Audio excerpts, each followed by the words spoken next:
How are we doing, everyone? My fellow gospers for tonight? How are we? I'm very tired again. Ugh, Jesus Christ. Oh, I forgot something, as always. 1 second.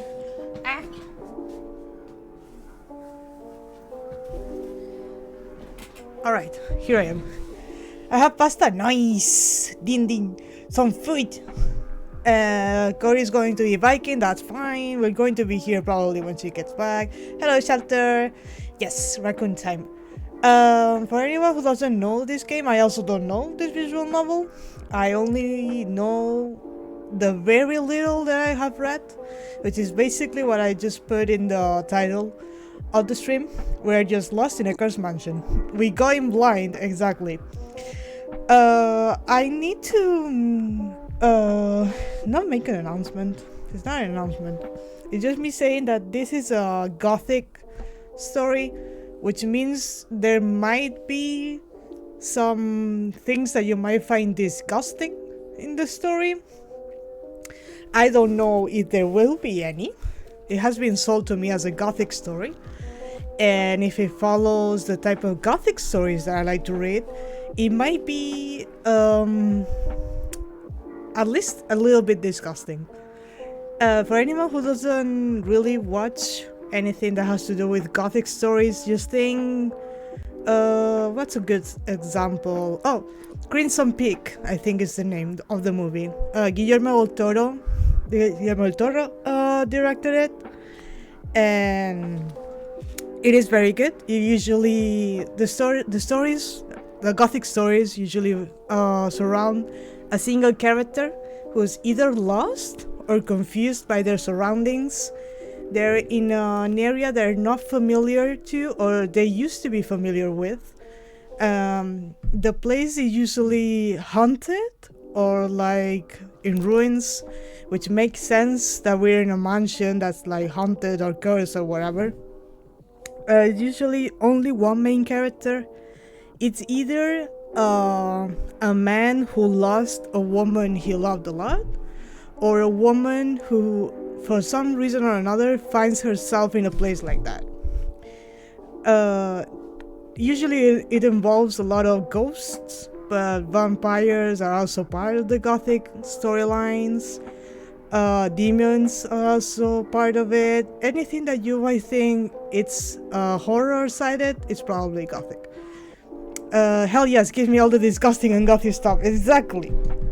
I believe it is also a queer story, or at least the cover art made me think of it. It seems like there's two cute girls kissing, and that sold it to me. Another thing I wanted to mention, it seems that this visual novel is on the older side, which means we might not get a menu with every single character on it, with a little bit of explanation of who they are, their names, all of that.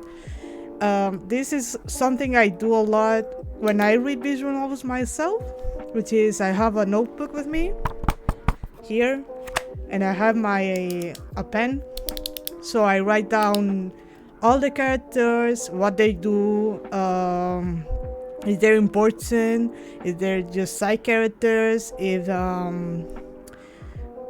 don't know, places that we might go inside the mansion, things like that. I just like keeping notes on the visual novels that I read, because if not, I will forget. You guys know I have horrible memory.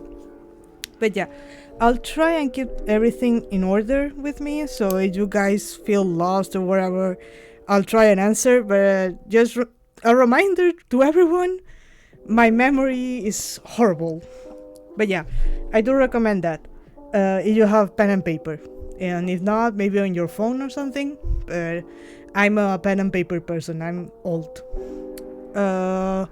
Did I want to say anything else? Not really. I guess just no spoilers. But that's a given in streaming, I believe.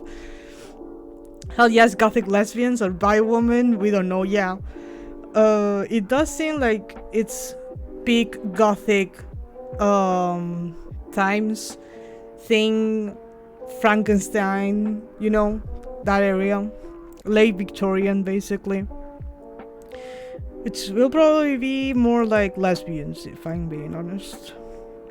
It would be nice to have an actual bisexual character be part of a gothic story, because that would represent me. But regardless of all of that, I have my notebook with me, I have my tea with me, and let me open the game, because there is a warning at the very start. I did open it to make sure that it ran correctly.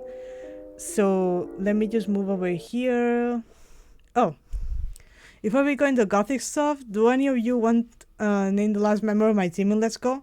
You have Shelter the Eevee, Ripper Lila the Hunter, Cory the Crab, Raccoon City the Whizzing, Santa the Honest, and Wigglytuff that remains nameless. Wigglytuff? You should name them Akihiko, just to honor me and my obsession with Akihiko. Do I have it open? Yes. Should show up in a second. I might have to resize it. Oh no, perfectly. Okay, let me just put it like that. And you see? And attention, this game contains depictions of blood, graphic violence, and other potentially disturbing content. Additionally, certain characters are shown to use some discriminatory or whatever, I don't remember. Headphones are recommended. I'm wearing headphones. But yeah, that was... I didn't skip that. It just moved by itself. But as you can see, we already have a warning screen on us. Can you see my... You cannot. Oh, Manga Gamer. Manga Gamer are the ones that translated the Higurashi visual novels too. Here we are. To the mansion. Oh! Oh! It makes key noises. It's a pink female balloon, but that is always fair, I guess. It doesn't matter. Gender is not important. Let me see. Configuration, just in case. Test display rate, faster. Let me just move it a little bit more slower. Maybe 50 in the middle. Scene test display rate. 40 maybe. Auto mode, page turn delay. In normal clicks to continue commands that set page breaks. We just move it down, and if it's too slow, we can always put it back on. Is the music too loud, guys? Do I need to move the background music? Can you hear me well?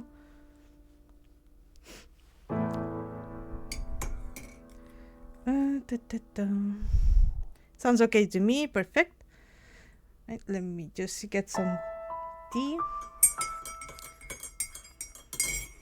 Return to title, please.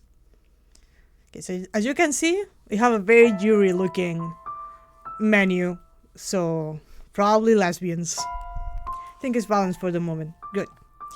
Inspect your memories. Is this the load option? Yep. You can see a very old looking menu too. Okay, enter the mansion. Let's get this done. Let's get this going. Ah, you can see my mouse. Nice. Let me just move it outside for a moment.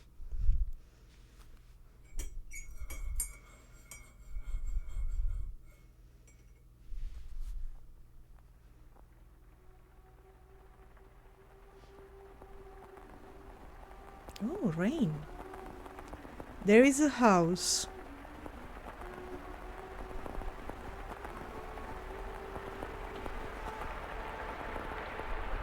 That sits beyond dark, dense woods. Oh, more rain. I love rain. Let's go. Like the world fading into view after a dream.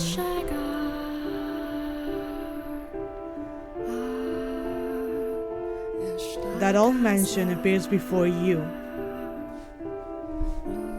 Ooh. Did we go out to find it then? Without realizing it.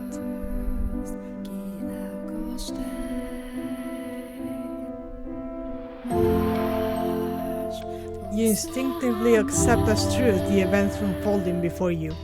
Ooh, it is a bit loud for me, you guys. I had to tone it down a bit. The house lives in perpetuity, an amalgam of myriad fates and generations.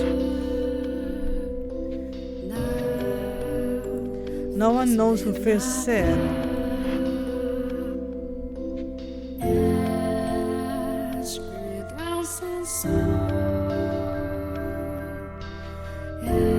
that the mansion was cursed.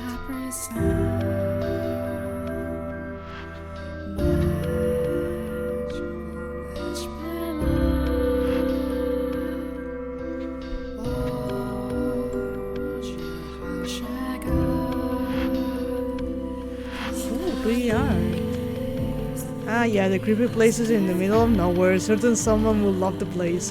Is that a jab at me? Because that would be me.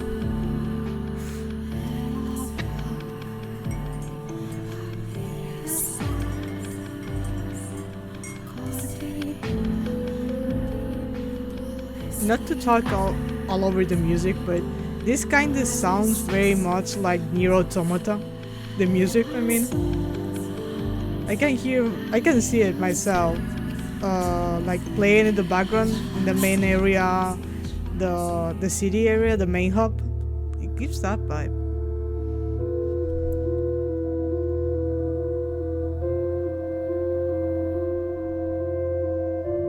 Our Father, who art in heaven, hallowed be thy name.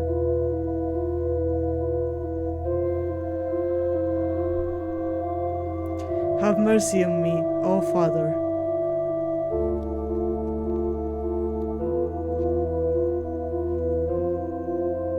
And cast their souls into eternal damnation. Damn.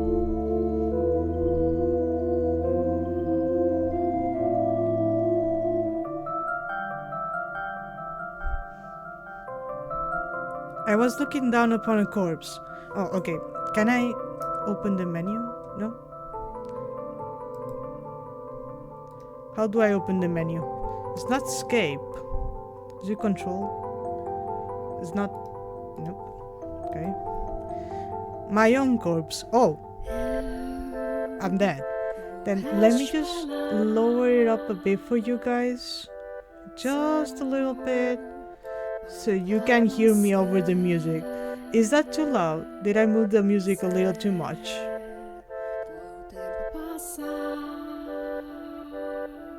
Can you hear me well though?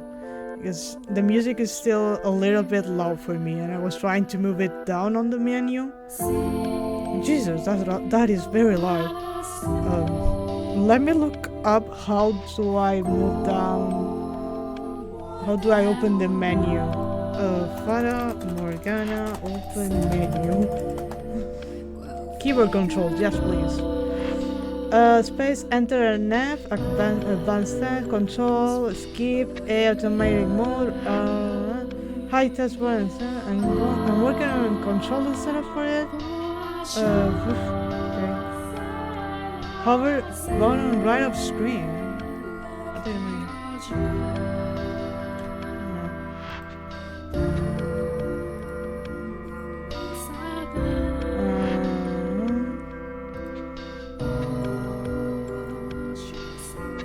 Is there no menu option? Do I need to start that over again? It is way too loud for me.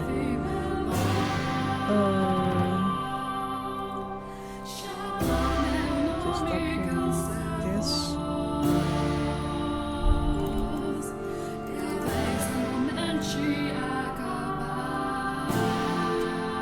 Just move it down for myself. Okay. Can you guys still hear well? I did move it a lot down for myself.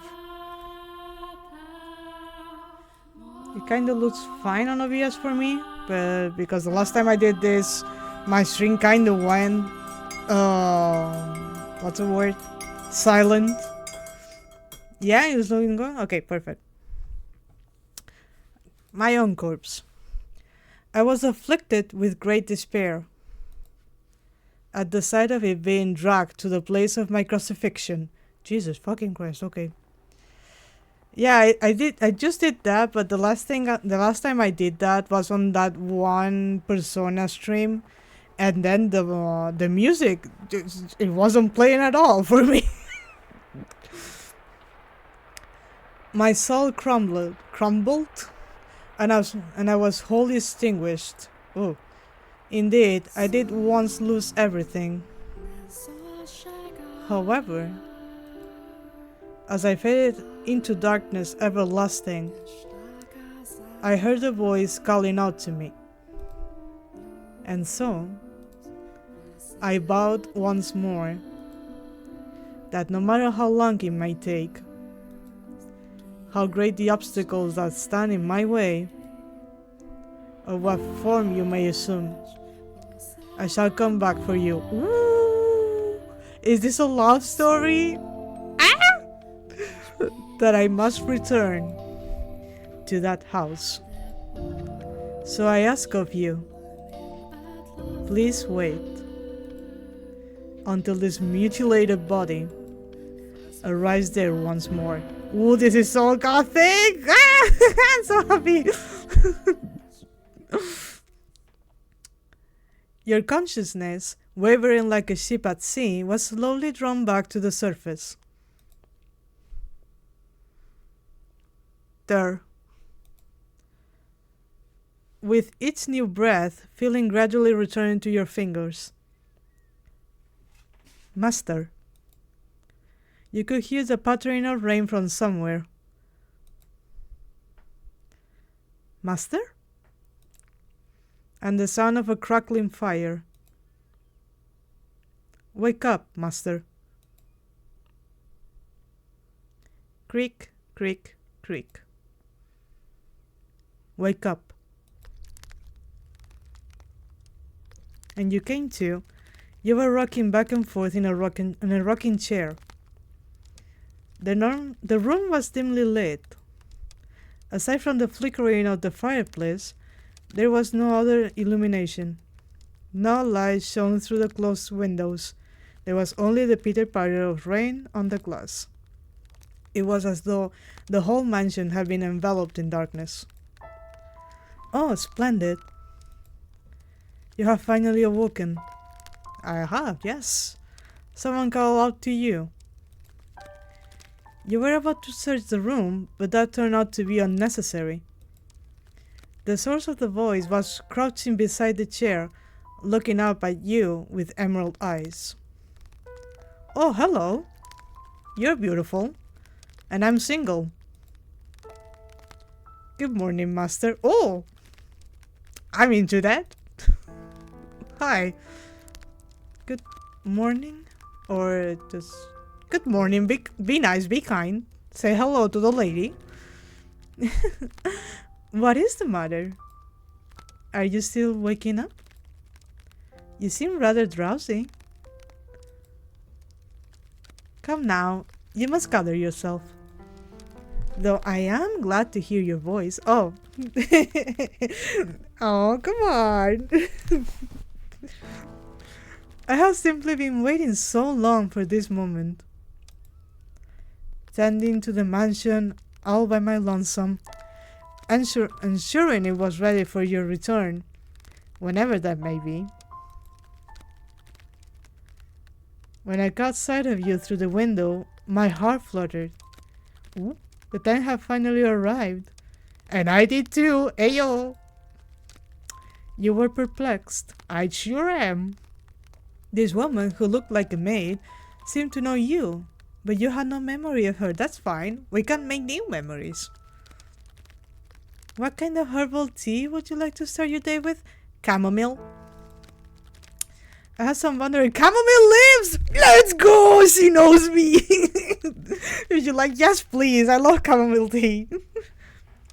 Or perhaps your taste has changed since last we met? No, it hasn't. No, it has not, ma'am. Tell me, Master, what would you like? Chamomile? I beg your pardon. I allow myself to get too excited. But I hope you will be sympathetic, Master. Oh! Oh! Oh, there it is! Window, auto, skip, load, save, backlog, config. Let me just open that. So I can put the music back all the way up. Let me just do it like that. And then we'll just move it to... that's going to be a little bit like that. 60 and 65 should be fine. Can you guys hear it well now? Should I make it a bit higher? It's just a lot of crackling noises, fire crackling noises right now.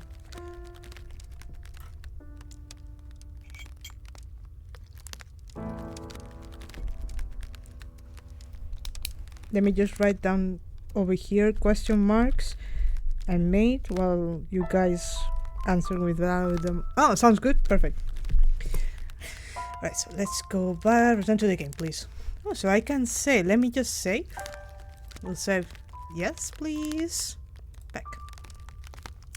But I hope you will be sympathetic, Master. I'm just utterly elated that I could see you again. The woman appeared to be genuinely delighted that you had awoken, but she seemed to lack the energy typical of her age. Or perhaps life was a more appropriate word than energy. But the gloom extended beyond the maid. It seemed to encompass the entire mansion. The plaster walls illuminated by the fireplace and the rose engravings in the ebony pillars felt vaguely familiar. Well, she did say that we just came back to the mansion, so maybe it is our house. But a crushing sense of claustrophobia overpowered that familiarity, considering she calls us a master and all that. It seemed as though the house wasn't interested in accepting you just yet. Oh my, you do not know who I am? I don't. Can you give me your name, please? Do you not know who you are either? My name is Raccoon? That is quite a predicament. If you cannot remember who you are, then who am I to serve? Then you don't need to serve me. We can just be partners. How about that? The woman's face was pale, almost as though a faint chill ran down your spine. You are the master of this house. Yes, I guessed as much. Though it would seem you have no memories of such. Quite a dilemma. If you know not who you are, then you are no different than a stranger to me, no? Oh, so you don't want me? Like I want you? Indeed, you have returned. But from where? I don't know. A ship, I think. That I cannot say. Then how about this? I am a servant of this mansion, and as such, I am familiar with the many incidents that have taken place here. I shall show you the history of this house, master. That will surely allow you to recall who you are. Leave who you are. The freshly awakened gears in your head began to turn as you mulled things over. The maid had called you the master of this house. She sure did. But without a single mirror in the room, you had no way of seeing what you looked like. Well, I can see myself on OBS, so don't worry, I know how I look. Unable to decide, you reflexively nodded. Let us be off then. And fear not, I merely entreat you not to let go of my hand. I don't want to. We can hold hands all the way through. I love holding hands. Hugging, it's another thing. I don't like that. Should you hold it tightly, you need not worry about being washed away by the waves of history. No matter what happens, you mustn't let go of my hand. Very well, I will not. Your hand in hers, you follow the maid leads through the hall. The air within the mansion was oppressive, as though black miasma hovered within. The house was bleak and barren. Hardly a trace of color to be found. It sounds so cozy, it does. You came across an open window. Beyond it lay nothing but darkness. Neither sunlight nor moonlight could be seen. Oh, so we're like in a little pocket dimension? There were no chirping birds, no rustling grass, no signs of life at all. Everything that would normally give color to the world had vanished entirely. The only other present was that of the maid. I'm completely fine with that. I don't like people. Following her lead, you proceeded through the mansion. Let's go. After some time, you arrived at a double door, the glass within shattered. The door, once pure white, had long since faded into a dull grey. And how do you know it was white to begin with? It appeared to lead to the back garden. You could hear children laughing on the other side. Oh, we had kids? Are we married? Though it is in the state you now see it, a beautiful, beautiful garden once lay beyond those doors. The owner of the time enjoyed gathering rare species of rose from all across the world. Oh, am I in Rokonjima? Am I going to find a giant rose garden of English roses beyond the doors? As its grandest, it seemed every flower was in constant competition for the most majestic bloom. Would you like to see this wonderful era of splendor and prosperity? Sure, show it to me. I very much hope it is to your liking, master. The maid opened the doors to the back garden. A sudden gust of wind brushed across your face, forcing you to close your eyes as you followed the maid out the doors. When you next opened your eyes, the world was no longer blanketed in shadows. Ooh. So does it bother you guys that you can see the mouse, or is it okay? I think there's an option for me to hide it. The first door. 1603? Move the cursor to the bottom right corner of the screen to display the in-game menu. Oh yeah, I already did that.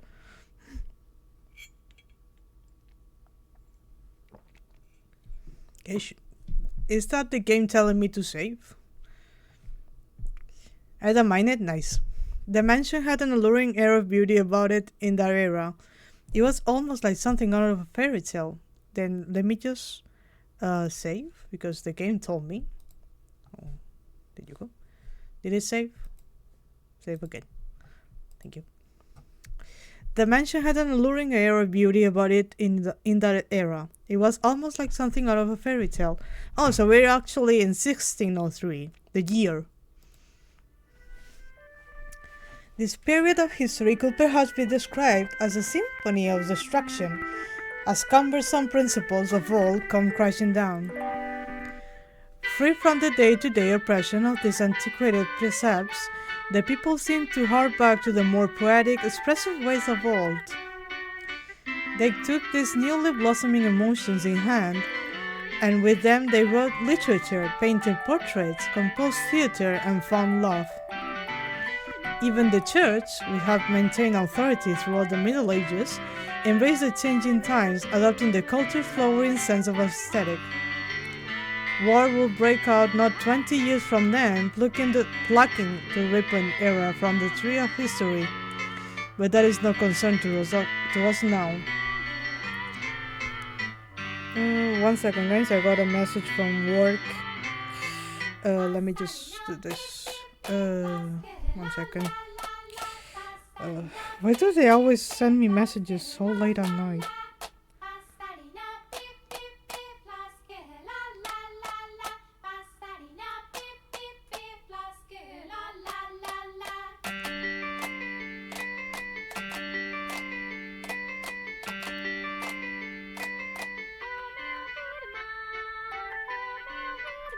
Okay, just something for tomorrow.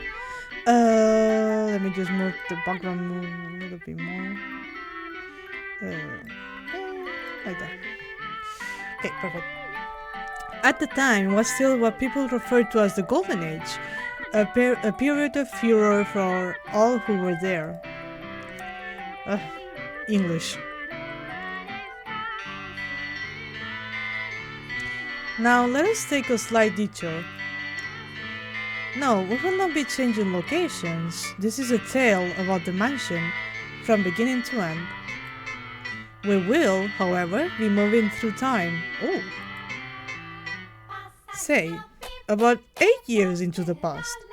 Okay. A very wealthy family lived in the house then.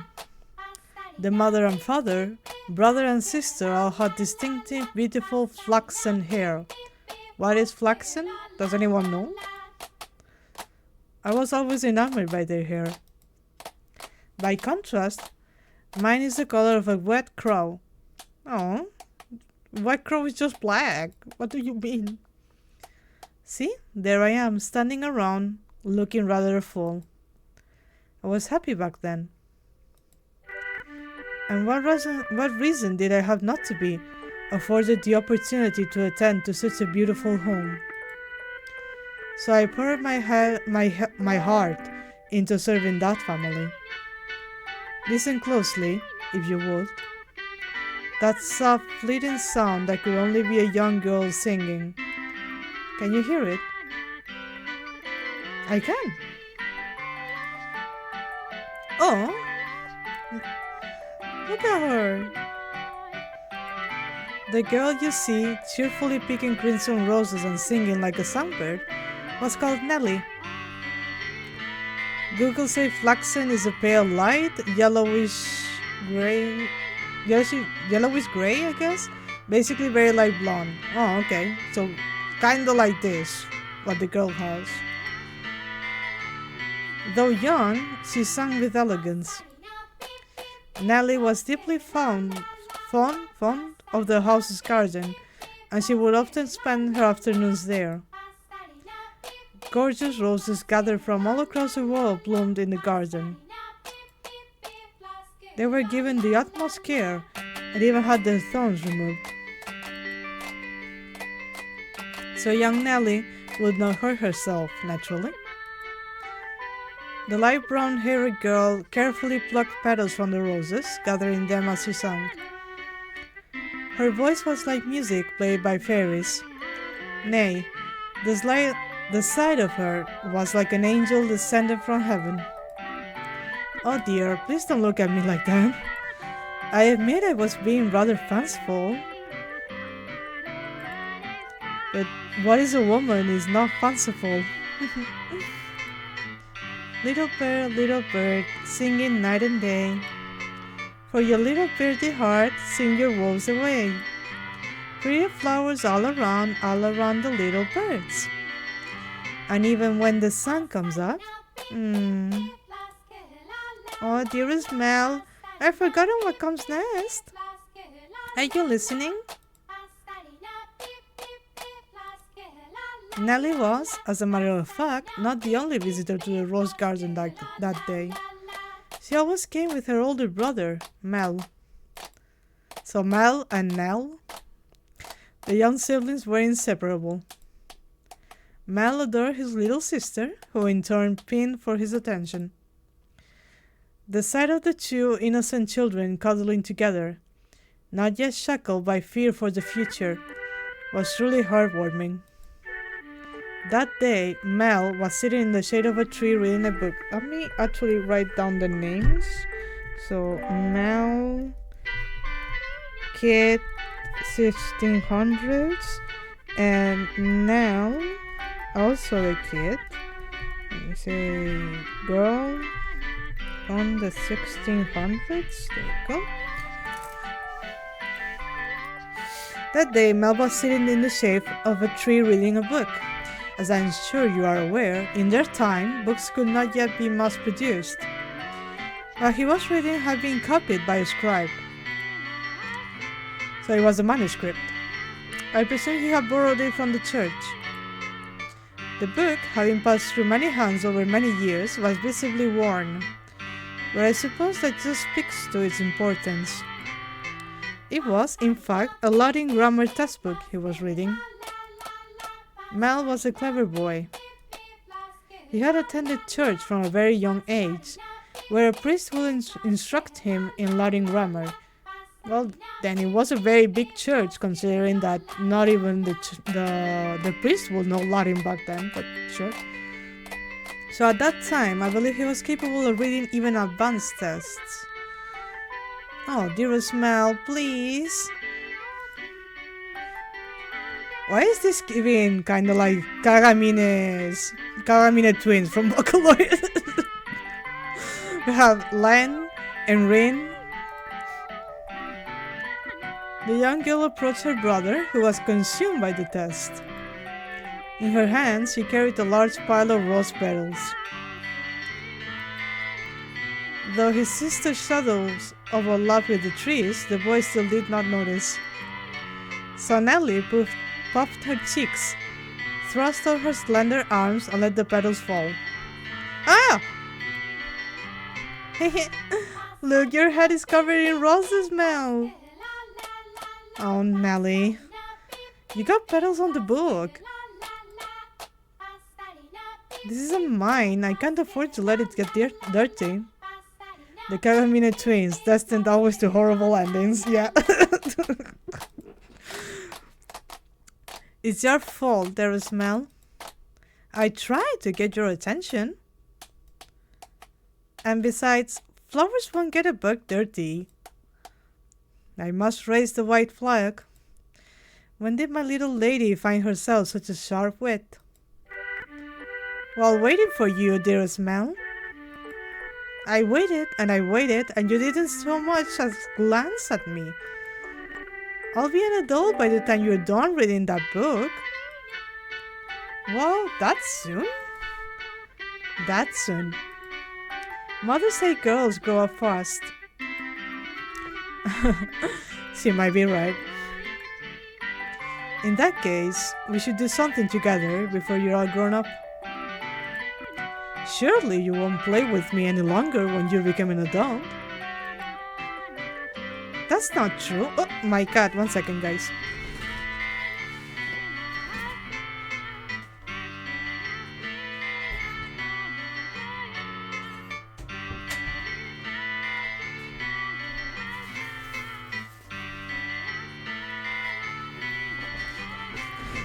Go Matt's kitten. Oh, go take a nap.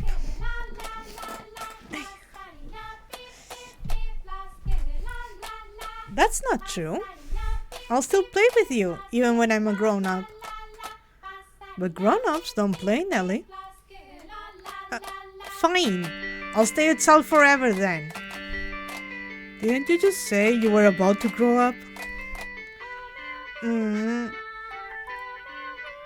You're so mean, Mel. I'm sorry. Please don't pout, my little lady. How about this? To make it up to you, I'll play whatever you want today. Really? Do you mean it? I want to play make-believe. Make-believe? Make-believe. I will be a princess taken captive by an evil kingdom, and you, dearest Mel, will be my valiant knight. And then you turn into a prince when you rescue me. And I can become a prince. Impressive. They can. Knights and princes, knights and prince both have to be charming, so of course they can. Which is why it must be you, dearest Mel. No one else can be my prince. Or my knight.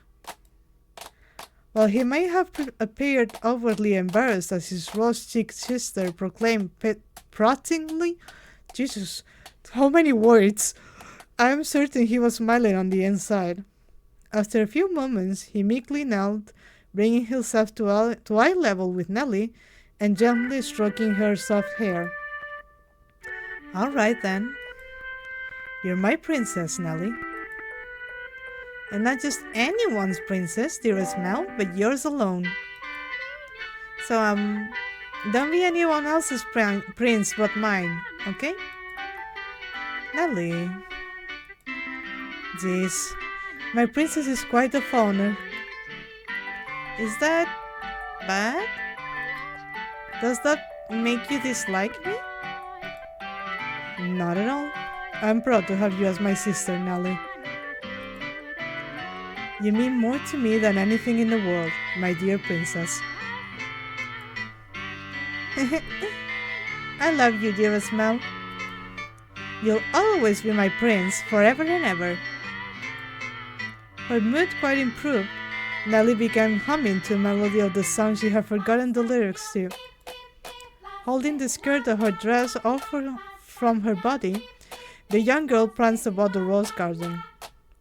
Mel, his eyes on her back, gave a little shrug. Oh, Nelly, don't come crying to me if you trip running like that. But Mel was not entirely disapproving of his sister's excitement. He carefully brushed aside the petals of his book, set it in the shade of the tree, and began chasing after Nelly. They were picturesque siblings, brimming with hope.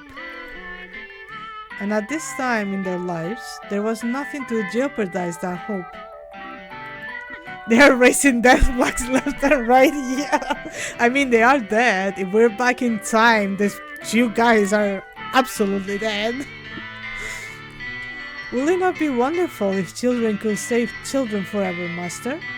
I wouldn't do that, no, because then we wouldn't have adults. As I see it, though, the pleasant, gentle times in our lives have value because they come to an end. Wouldn't you agree? Yeah. Time continues to flow, impartial and without exception. And as such, everyone's childhood comes to an end. Be that as it may, does time also flow at the same speed for each individual? Now, let us take a trip down the river of time. I would be very much delighted if we could remain at this point in time, but unfortunately we cannot. Please do not let go of my hand, Master. Sure.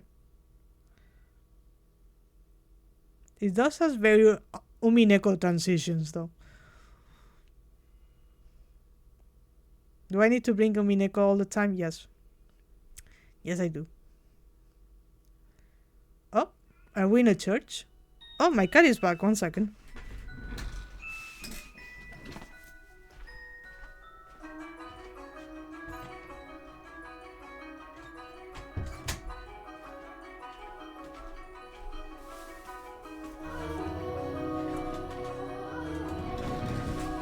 Alright, I'm back. This kind of looks like a church to me. I'll be on my way then.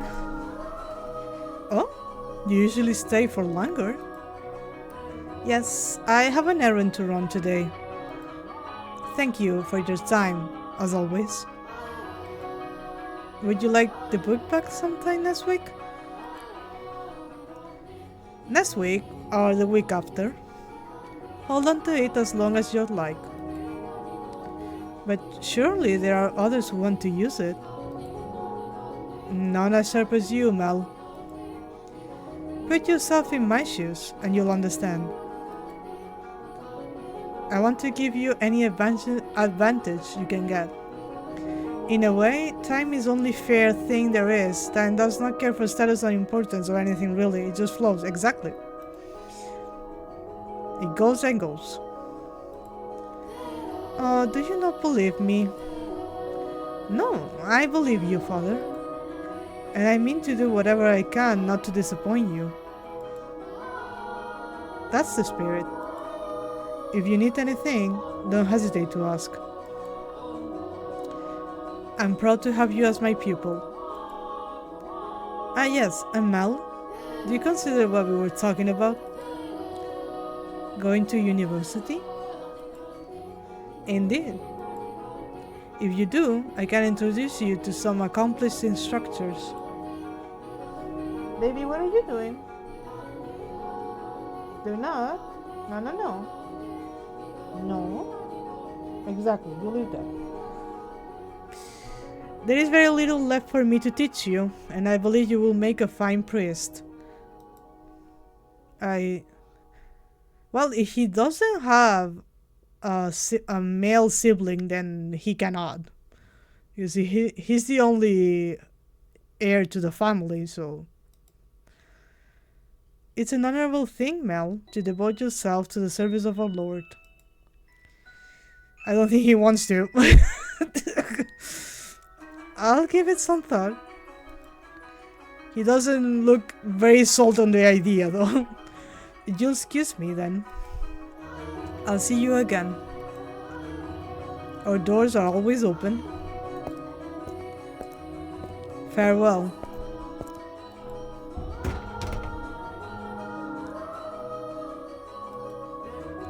Whether it's in the service of God or the service of the church, it is an honorable profession. But theology, I wouldn't mind attending university, but I'm not sure. I kind of like to do something different, something more befitting of the times. As for what, though, I'm stumped. But I need to make up my mind soon. If I drag my feet for too long, even my father is liable to grow impatient. That's what I mean. You seem to be the only heir of the family, and it's not like you can become a priest. Your sister cannot hear anything. Mercy me. Young sire. Bless young sire. Alms for the poor. Oh. This beggar. If I'm not mistaken, he's been outside the church since last week. Alms. The way he shakes his head. I can get a glimpse of his forehead under his hood. He's completely bald. Lamal? Does that have to do with anything? He just asked for money. He doesn't like bald people though. Look at that face. Oh, I can see the display of me. Okay. Buy yourself some bread with this. Thank you. Thank you very much. May the Lord bless your soul. Thanks. Or whatever. The Lord. Oh no! Nellie's going to be cross if I don't hurry home. Curses, and it looks like it's going to rain. Well then run, little kid, run. Master. Master? Oh, thank goodness. You appear to have a firm grasp on your consciousness. I was afraid you had accidentally let go of my hand. Now, Master, this is the period of time I truly wish to show you. The Renaissance? The boy reading in the rose garden was now a fine young man. Nonetheless, he still bore the same gentle eyes as before, and he would from time to time show remnants of that innocent young boy. He was, in his own mind, still making the transition into adulthood, I suspect. He was a teenage soul. Mal frequently visited the church. On Sundays to participate in Mass, of course, but more often to be tutored by the priest. In addition, he also attended a private school run by an eminent marquis. Though it was not a school where students had desks and sat in rows, they studied at the marquis' estate. Secondary and higher education was not the same as it is today, and Mel was considering university. The priest wanted to recruit him to the church, but Mel was having difficulty deciding what he should do. That he has such a choice is envious, is it not? It is, for the times.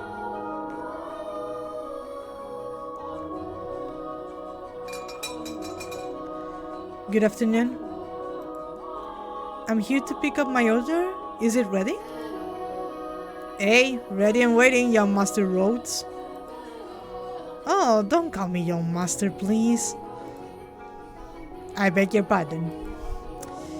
Kinda seem to get me head out of the past. I don't know what accent is this. Your order right here, sir. Mel had stopped at a jewelry store in the center of town on his way back from the church. The building was both a workshop and a storefront, and the nobles of the area were deeply fond of the master wares. He was so skilled, even the royal family had commissioned work from him. As a matter of fact, the wooden sign up front was engraved with a replica of a piece of his jewelry said to be on display in the palace. As artistry flourished in this golden age, the number of shops selling luxurious items such as jewelry rose in kind. However, the clientele of these shops comprised a very narrow range of people. May I have a look? Of course, of course. Good. It came out just as I hoped. Splendid work. Can afford to disappoint a loyal customer like yourself. An admirable work ethic. I'm sure she'll love it. Such a kind lad, young master. My boy back home could do well to learn a thing or two from you. Every man ought to show woman some cordiality. Coming home to a cold fireplace is a sad thing indeed. Again, please don't call me young master. My apologies, my apologies. I'll take this and be on my way then. Good day. If you find yourself in need of RHODES, just let me know. I can make any jewelry you ask for. Come to me, and your sweethearts there will surely be made. And I guarantee the two of you will have all sorts of fun. Yeah, give it to her. That's his sister. Please don't make those comments. Please, I don't have a sweetheart. Huh. Well, that's a surprise. I'm sure many girls are vying for her hand too, young Mr. Rhodes. What? I'm sure many girls are whatever for your hand too, young Master Rhodes. A fine family, good looks, charming. And your future's all but... I'll be on my way then. I'm in a bit of a hurry. Good day. Come by again anytime. That was a bit weird. Goodness. Maybe I'll say I want to study abroad or something. Patient as my father may be, that will certainly anger him. I can hear it now. You're wasting your God-given talents, boy. I could renounce my name and rank, go somewhere far away. That sounds like the kind of plan Nelly would come up with. Vying, compete, contend or strive for victory or attention. Meaning many ladies would like to be with him. Basically the person was saying, oh, I'm sure you have many ladies fighting for your attention, good to know. I mean, I kinda assumed it was that, but I never read that word or seen or heard that word ever. Oh, I didn't... What did I do? Nothing, okay.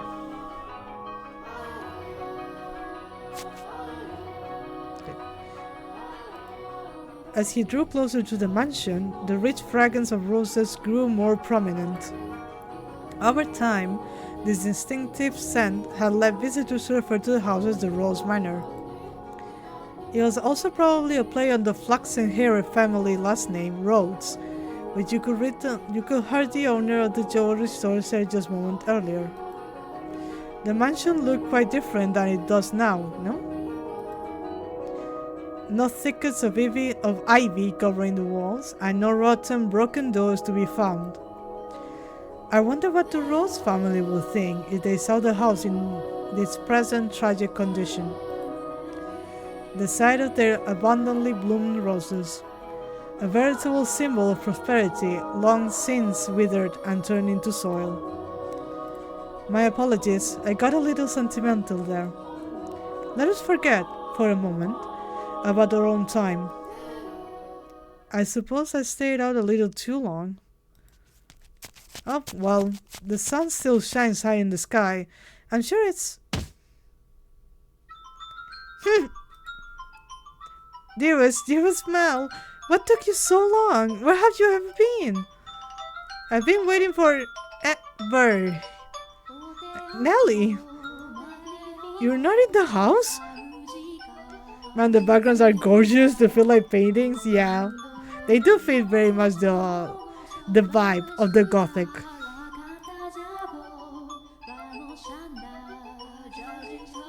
Nope, you were talking so long I decided to wait by the gate. But you didn't even notice me at all. Is that any way to treat a lady? All that studying's got your head stuck up in the clouds.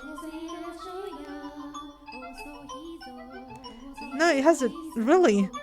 Also, oh my god, they're wearing yellow and orange. Those are the Kagamine twins. Yeah, they sure are. You're heavy. Could you please get off my back? Heavy? I've been gradually reducing the amount of sweets I eat. And I love sweets to maintain my figure for a new dress, and you call me heavy?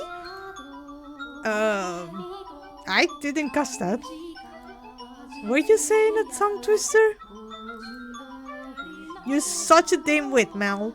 Jerk, blockhead, weakling. And obnoxious to boot. Whatever happened to the delightful little girl who was once my sister? She'd probably throw a fit if I said that out loud. Should you really be outside, Nelly? You are the star of today's event. It's fine. You can call it a birthday party, but I know it's just about fraternizing. It's obvious what Father's true motives are. You'll be gathering a bunch of boys from families to look for someone to marry me off to. Ah, I have no interest in that at all. Don't be like that, Nelly. They're all here for you.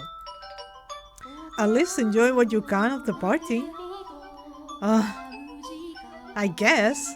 And besides, it's not completely terrible. Look at this, dearest Mel. What do you think? What do I think? About what? About what?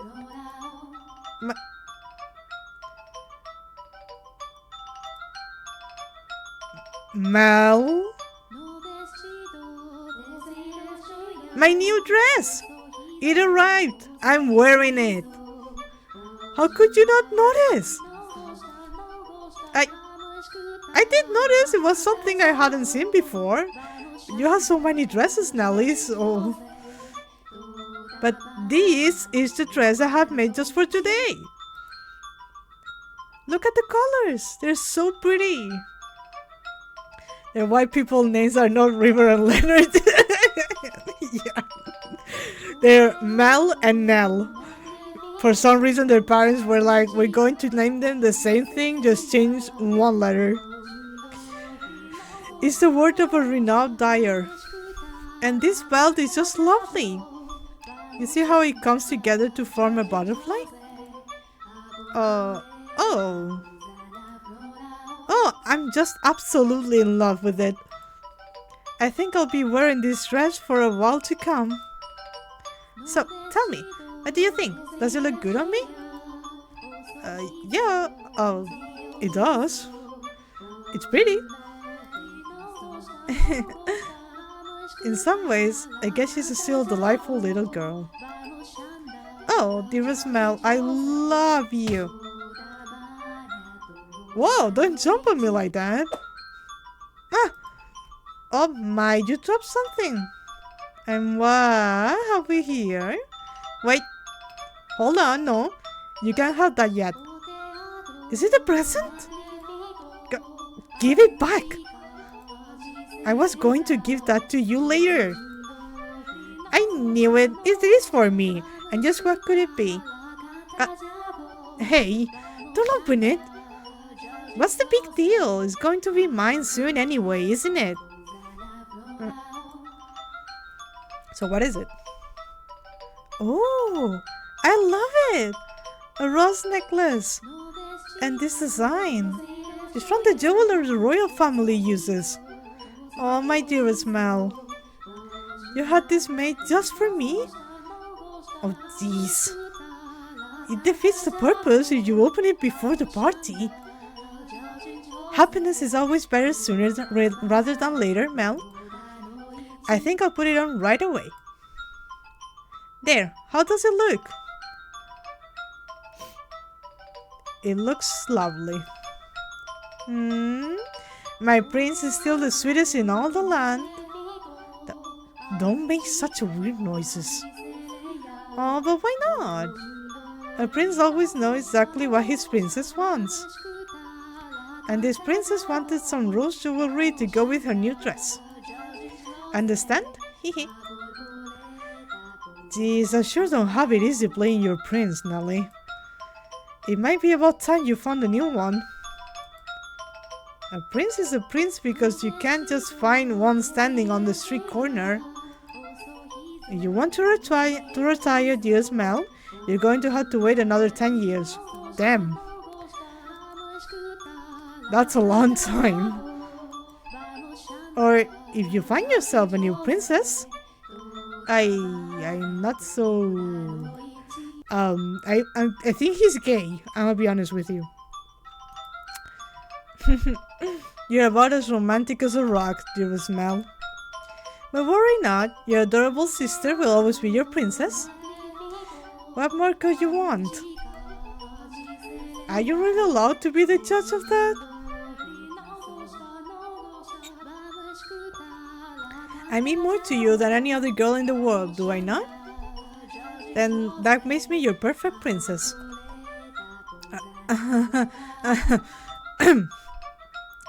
Hey, what was with the laugh and it will be over soon laugh? You're always telling me I mean more than anyone to you. Yes, you do. More than anyone in the world. My beloved baby sister. Don't forget that part. Baby sister, don't forget it. Don't get it twisted or anything. I'll take good care of the necklace. Thank you, my dearest Mel. Well, if you're happy with it, then so am I. You're very welcome. Now, back into the house with you. Can't have a party without the guest of honor. Do you know if anyone is here yet? Nope. I imagine they'll be here soon, though.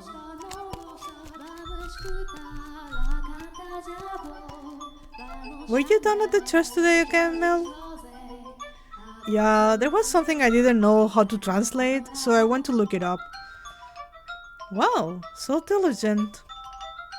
I can say I really like the priest there personally. Actually, I kind of feel the same way. What? Really? Why? Well, you know. I have my reasons. So even you don't always like the priest, huh? Let's skip mass on Sunday then. We can go play. No skipping church. As grew the brother, so too did the sister. That day, Nellie would be turning 14, and Mel, 3 years her senior, was 17. You saw it with your own eyes, so you know just how much she has changed. She was always a cute little girl, and she grew into an even more beautiful young woman. Though she was only 14, she was well on her way to becoming a fine lady. As for her character, well, but a girl like that has her own charms, would you not say? Drifting down the river of time, the two siblings matured into healthy young adults, but the core of the relationship did not change in the slightest. Nellie was very much attached to her brother, and as much as Mel complained, he still cared deeply for his sister. Around the time the sun had begun to set, carriages started lining up outside as well-dressed aristocrats made their way into the house. As Nellie had suspected, the majority of them were boys.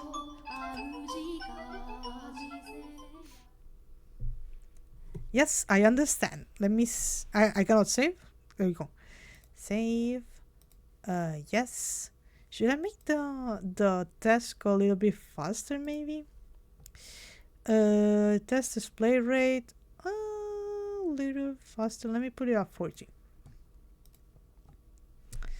Yes, I understand. You don't need to say anything more. Rose Manor, right? Okay, we'll go together. Me? Alone? No, please don't make me. The inhabitants of Rose Manor are surely living quite contented lives. And I'm sure they don't remember a thing.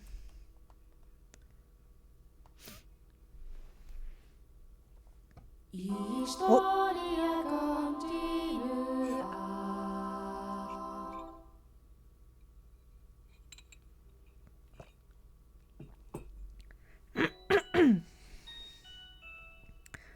Oh, that is a very Renaissance painting. I think I know which one this one is, actually. Oh wow, that felt like an episode transition. A lot of visual novels do that. Umineko has it, but instead of just having the little transition, in the corner you have like a clock telling you how much time has passed. You'll see it eventually. But I think I know this painting. I don't know it by name. I think I have seen this one. The room with the fireplace was always kept in pristine condition so they could entertain guests at any time. Walls colorfully decorated with tapestries and stained glass windows gave testament to their great fortune. God, I have also seen that. What was it called? I believe it's a German. It's either German or like a Danish lady. It's an old lady. The servant's first assignment every morning was to clean this room. Pitchers, silver plates, and silverware were polished to a shine so they could be proudly put to use at the moment's notice. And for events like their daughter's birthday, the room served an even more important role. The tabletops were removable, so they had ordered new tabletops with designs made especially for this occasion. And once the banquet had drawn to a close, tables speckled with half-empty wine glasses and leftover candied fruits were removed off to the side to make room for, of course, the festivities. Good evening, Lady Nellie. You're looking particularly lovely today. Nellie, I had these jewels cut just for you. You let me have this dance, won't you?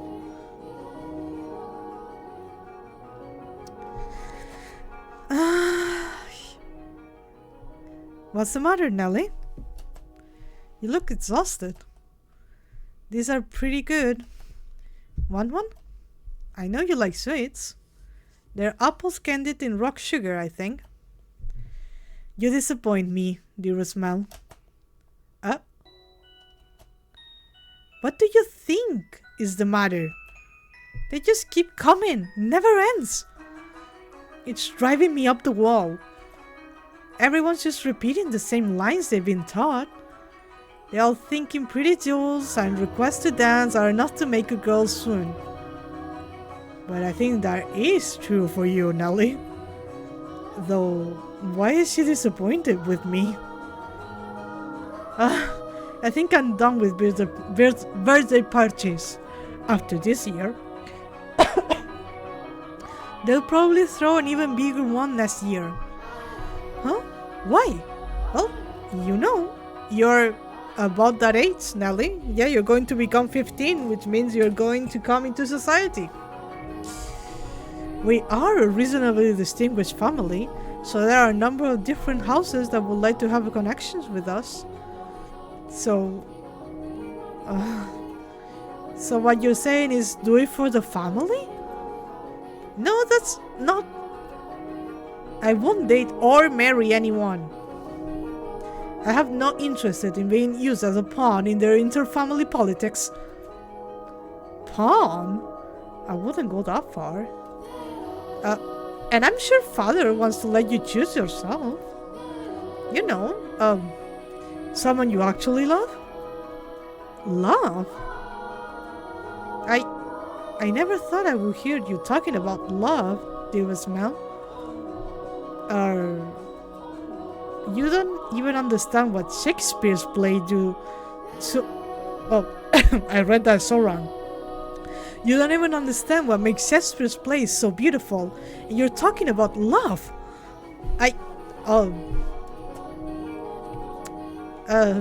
You fell asleep during Romeo and Juliet. And you're talking about love? To be fair, Romeo and Juliet is not a story about love. It's a story about two teenagers who are very stupid.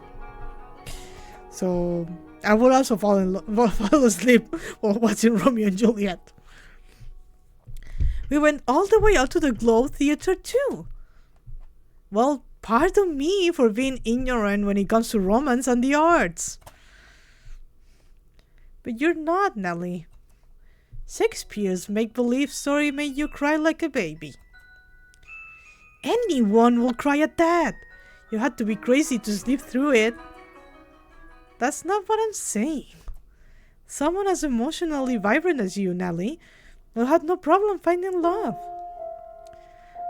Dearest Mel, we should dance. Lady Nelly, could I have this? Let's dance, dearest Mel. What? Me? Wait a... Come on. I really like this song. Quit pulling on me, Nelly. What's the point of us dances? We're siblings. Mother and father are staring daggers at us. No matter. What day is it today, dearest Mel? Your birthday. Exactly, so I can do what I want. Now, attend to your princess, as a proper prince should. I gave up. I've been staring at paintings in Google and nothing looks close to this fake painting. For a moment I even thought that was a portrait of Anne of Cleves, but it wasn't. I think I know which one is it. Give me a moment. While I look it up, let me just save. Just in case it closes on me or something.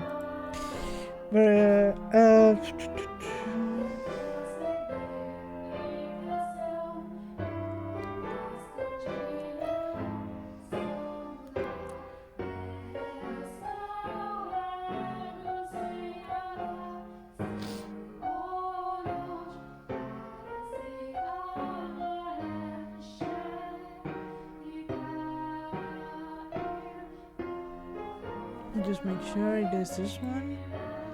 No, it is not this one.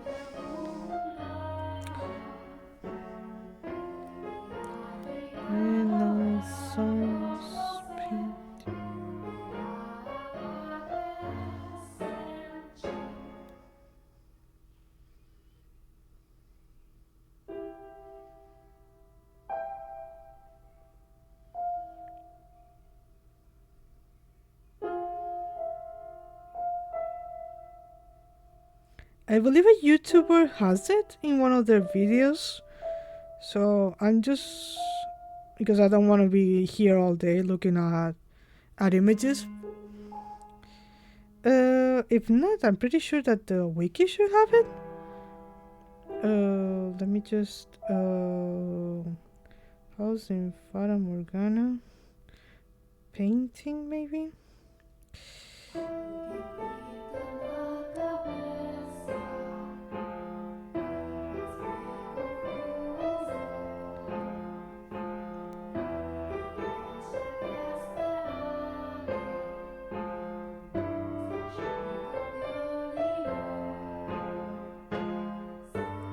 I'll find it after stream.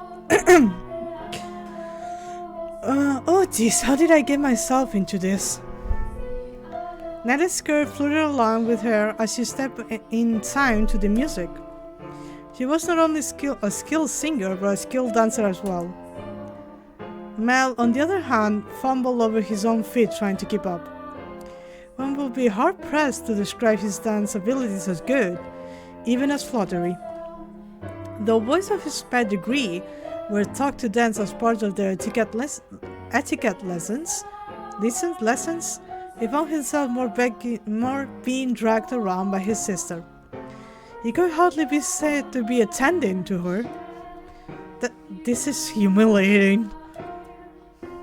Because his parents had been hands-off in raising him, largely giving him free rein to study and learn what he pleased, Mel looked like a tangled-up marionette. From throughout the hall, he could hear giggling, uncomfortable chuckling, and people coughing to disguise their laughter. Come now, dearest Mel. If this is the best you can manage, what are you going to do when you find a girl that catches your eye? I won, so it doesn't matter. Follow my lead, Mel. 1, 2, 3. 1, 2, 3.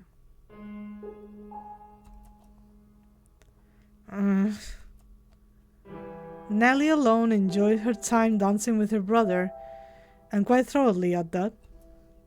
It did not matter to her that he moved awkwardly or that the guests were giving them cold stares. It was their parents who first cracked under the pressure. They said their father was about to give an exaggerated cough and stop the music, A ruckus suddenly swelled up near the entrance. What could that be? Who knows? Whatever's going on, I've been spared. The music came to a stop and the party guests began bustling. The siblings' father spoke sternly above the noise in order to quell the spreading commotion. He ordered the servants to investigate, had the music restarted, gave a short apology for the interruptions, and set the party back on course. I went to go check on the entrance with the other servants, as I recall. Oh my, why are you looking at me like that? These are not my memories, but those which dwell within the mansion. Do you think we should be following what happens next from my perspective then? That is not what confused you? Well, your questions shall be answered in time. In time. Now, let us return to our tale. Though the party have fallen still for a moment, their father's decisive actions restored the guests' festive mood in short order.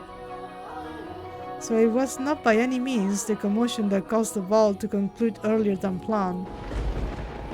Oh! Thunder. Oh dear, I hear thunder. It was rather loud too. Sounds like we have quite the storm brewing. They lived in a country where the weather was nothing if not unpredictable. Rain was a frequent occurrence there. The stretches of time with clear skies grew longer as summer approached, but the weather was still somewhat unstable on the cusp of the two seasons. They had a strong wind that night as well, which turned their sorry, my throat. They had strong wind that night as well, which turned the raindrops into little spears on the window. Were the party to continue any longer, no one will be able to go home. Although their father was quite concerned that Nellie had not got on with any of the aristocrat boys, he decided to cut the festivities short. I am drinking tea, Shelter. I have a very weak constitution in general.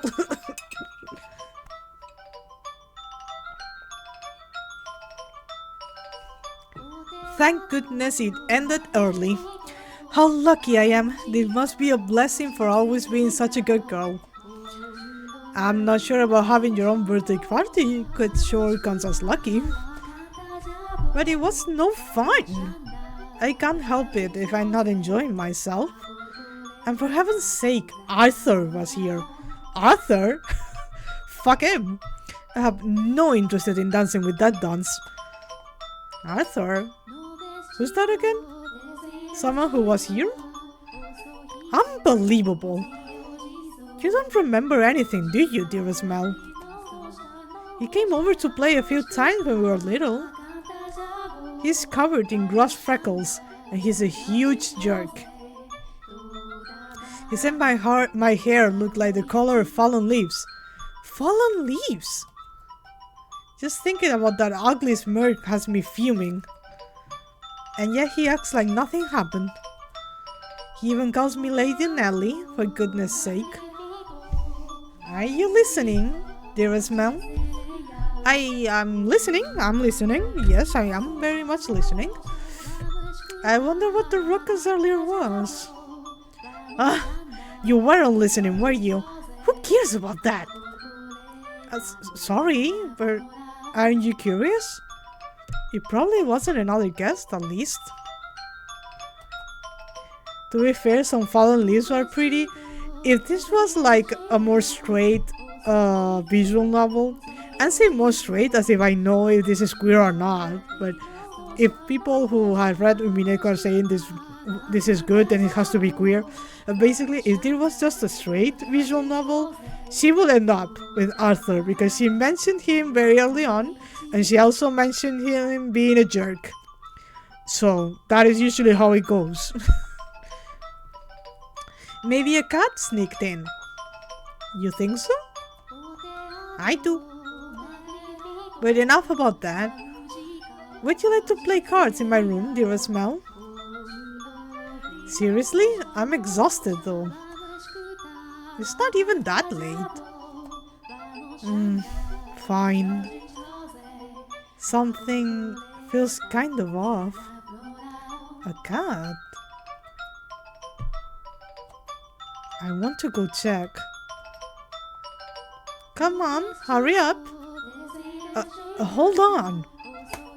You don't need to drag me, Nelly. My birthday isn't over yet, so you're not done attending to me. Oh, Nelly.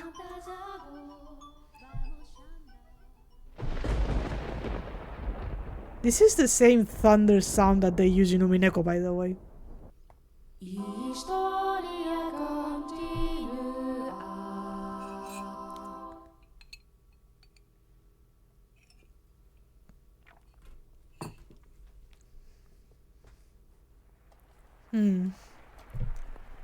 The rain just won't let up. I can't sleep.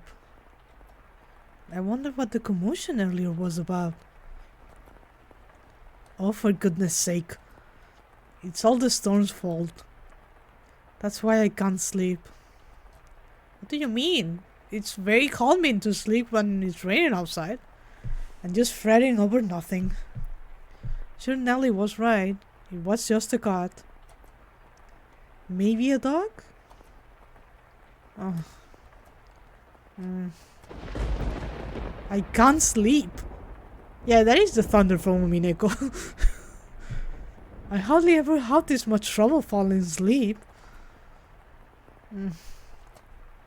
How could this feeling be, I wonder? It's not quite foreboding. Walking around the house at this time of night isn't going to help anything. But I'm not going to fall asleep just lying here. Maybe just sketch or something. I don't know. What do rich people do when they can't sleep? Have tea. The only sounds that could be heard in the dark corridors were the sharp pitter-patter of the rain, his footsteps, and his breathing. Though he was intimately familiar with the layout of the house, that night the hallways felt like an endless labyrinth veiled in shadows. No moonlight shone through the windows, so he naturally found himself moving cautiously, despite being in his own residence. Keeping the palm of his hand pressed up against the chilly wall, he put one foot in front of the other. But to where was he supposed to head? Mel, of course, had no way of answering that question himself. If he had anything, it was guidance from above, the path to his destination lit by flashes of lightning. Or perhaps there was something else leading him along. Though he progressed with a fair bit of hesitation in his step, Mel was slowly but surely drawing nearer to one room in particular. He made his way through the seemingly endless halls, past the living room, its fireplace long since cooled, into another corridor, and then stopped outside an Abigail's bedchamber. The dim glow of a lamp spilled through the cracks in the door. A gust of wind is not necessary to make a flame flicker. A person's movements or vibrations in the air from someone speaking, the slightest of motions can cause the light of a fire to quiver, shifting subtly as though nudged by an invisible fingertip. He can see light from inside. Is she still awake? A voice. He seemed to be hesitating. It would not be difficult for him to approach the door and peer inside, but he had reservations about peeping in another's chambers, even if it was his own house. Moreover, this room was assigned to a woman. There was a woman behind that door. What would you do, master, in this situation? Would you succumb to your curiosity and gaze inside? No. Or would you respect the owner's privacy? Yes. I shouldn't be doing this. But the voice, it feels like it's calling to you. Me? Or someone else? Yes, me. Could sense someone watching me at that moment. He had succumbed to his curiosity. He stood on the other side of the door from me, his flaxen eyes open wide, trying to remain as invisible as possible. The wavering in his heart seemed to create faint ripples in the air, which I pretended not to notice. Yes, I knew he was there. I could sense his presence and his wavering emotions. However, I could not begin to speculate as to his true feelings or how great the surprise this was to him. I too am discovering new facets of this tale by viewing it through the eyes of the mansion. But it is not I who is of concern, Master. It is you. You and... I know I shouldn't be doing this. I should be ashamed of myself. But I can't look away. Who is that? Her skin is so pale you can practically see through it. Is it that white because she was out in the cold rain? Her hair is white as snow, and her eyes, they're like, how do I describe it? My vocabulary truly lacks for situations like this. They look like blood? Do I need to? No, that's just disturbing. Then, wine, perhaps? No, more translucent than that. Gemstones, then? Yes, gemstones. Her eyes are like rubies. I never seen anyone like her before. What could they be talking about? Mel's eyes were fixated on the peculiar young woman. She had glass-like skin, eyes that glimmered in the flickering candlelight, and snow-white hair that flowed like luxurious silk. But her lips were bluish-purple, her soft, delicate skin sullied with grime. Her twinkling eyes pointed down on the floor, and her hair a disheveled mess. Not the voice in his head talking to not Len. It's just a maid going like, how about this option, or that option, or this, or that?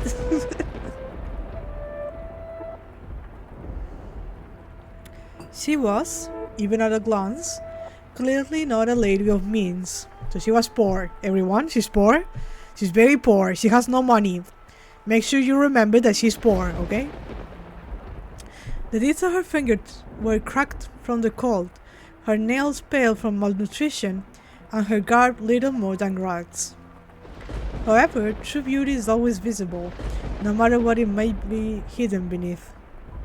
Even wrapped in a veil of insalubrity, whatever that is, even if she thought herself hideous. I wonder what happened to her. She probably got lost. In the rain. Mel could no longer avert his gaze from the girl's visage, whatever. He had, for the time being, forgotten the shame he felt for peeping. As he strained his ears to hear the conversation taking place inside, a sickly voice arose from the white-haired girl's purple lips. So feeble was the sound that a gentle breeze blowing through the room could carry it away. I apologize for the trouble. Think nothing of it. Give your apologies and thanks to the mistress. Understood. So let me just write that down. But the maid, Mel, white-haired girl. White-haired girl. Understood. There is something strangely comforting about this house, almost as if I've been here before. If my father were here, I'm sure he will be quite fond of it. I'm sorry about your father. That's not... There's Nothing you could have done, I imagine. When you came to our rescue, he was already an albino in the 17th century. I believe they said it the 1600s, so it will be less than that. Rescue? Father? Was that perchance what the commotion was about? He stared intently, entranced by the scent following behind the door. Or did they say it was before the 1600s? Because he did mention at one point that we were going back in time and then forward in time, so I don't know. I'm just going with the 1600s. A gaze can often signal one present to others more effectively than words. The white-haired girl could likely sense him there as well. She flickered her gem-like eyes upward. Oh. Hi, sorry. That was when the boy finally felt a pang of panic. For a split second, his flaxen eyes met her ruby eyes, causing him to recoil from the door. His heart was pounding like the rain outside. Careful not to make a sound, he took 1-2 steps away. Did she catch me? I'm not sure. It was only for a moment. She can't have seen me. The boy did not have the courage to peek in on the room a second time, so he cautiously returned to his bedchamber as quietly as he could manage.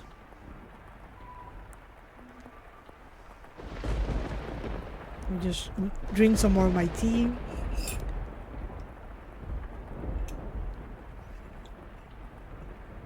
But even beneath his covers, he could not erase that girl's eyes from his memory. Her melancholic red irises, her voice delicate as a glass sculpture, her pale, almost lifeless skin, her pure white hair. Every singular detail kept him from banishing her image from his mind. Nor could he restrain his heavily pounding heart. Who could she be? Well, someone whose dad just died. Is something the matter? No, I just thought I felt someone watching us. It's only your imagination, I'm sure. If not your imagination, then perhaps some unseen force was watching over you? Unseen force? Are you familiar with how people refer to this mansion? The Rose Manor? Yes, indeed. It is called Rose Manor because you can smell the sweet fragrances of the rose garden even at a great distance. But that is not what I meant. It is said that a witch resides within the house. A witch?! This is Mineko! What do you mean a witch is here? Hello? A witch? Does she have golden hair? And a beautiful dress? I have not heard any such stories. You probably wouldn't have. It was a very, very long time ago. Nothing you need to concern yourself with. You have a peculiar presence about you. Should I consider that a compliment? It's getting late. You should get some rest. A room has already been set for you. Wait, she looks like Haku? Haku has white hair and red eyes? She is Clarith. She is very much Clarith. But first, may I ask you one thing? Yes? I do not believe you have given me your name yet. My name is... Raccoon. L.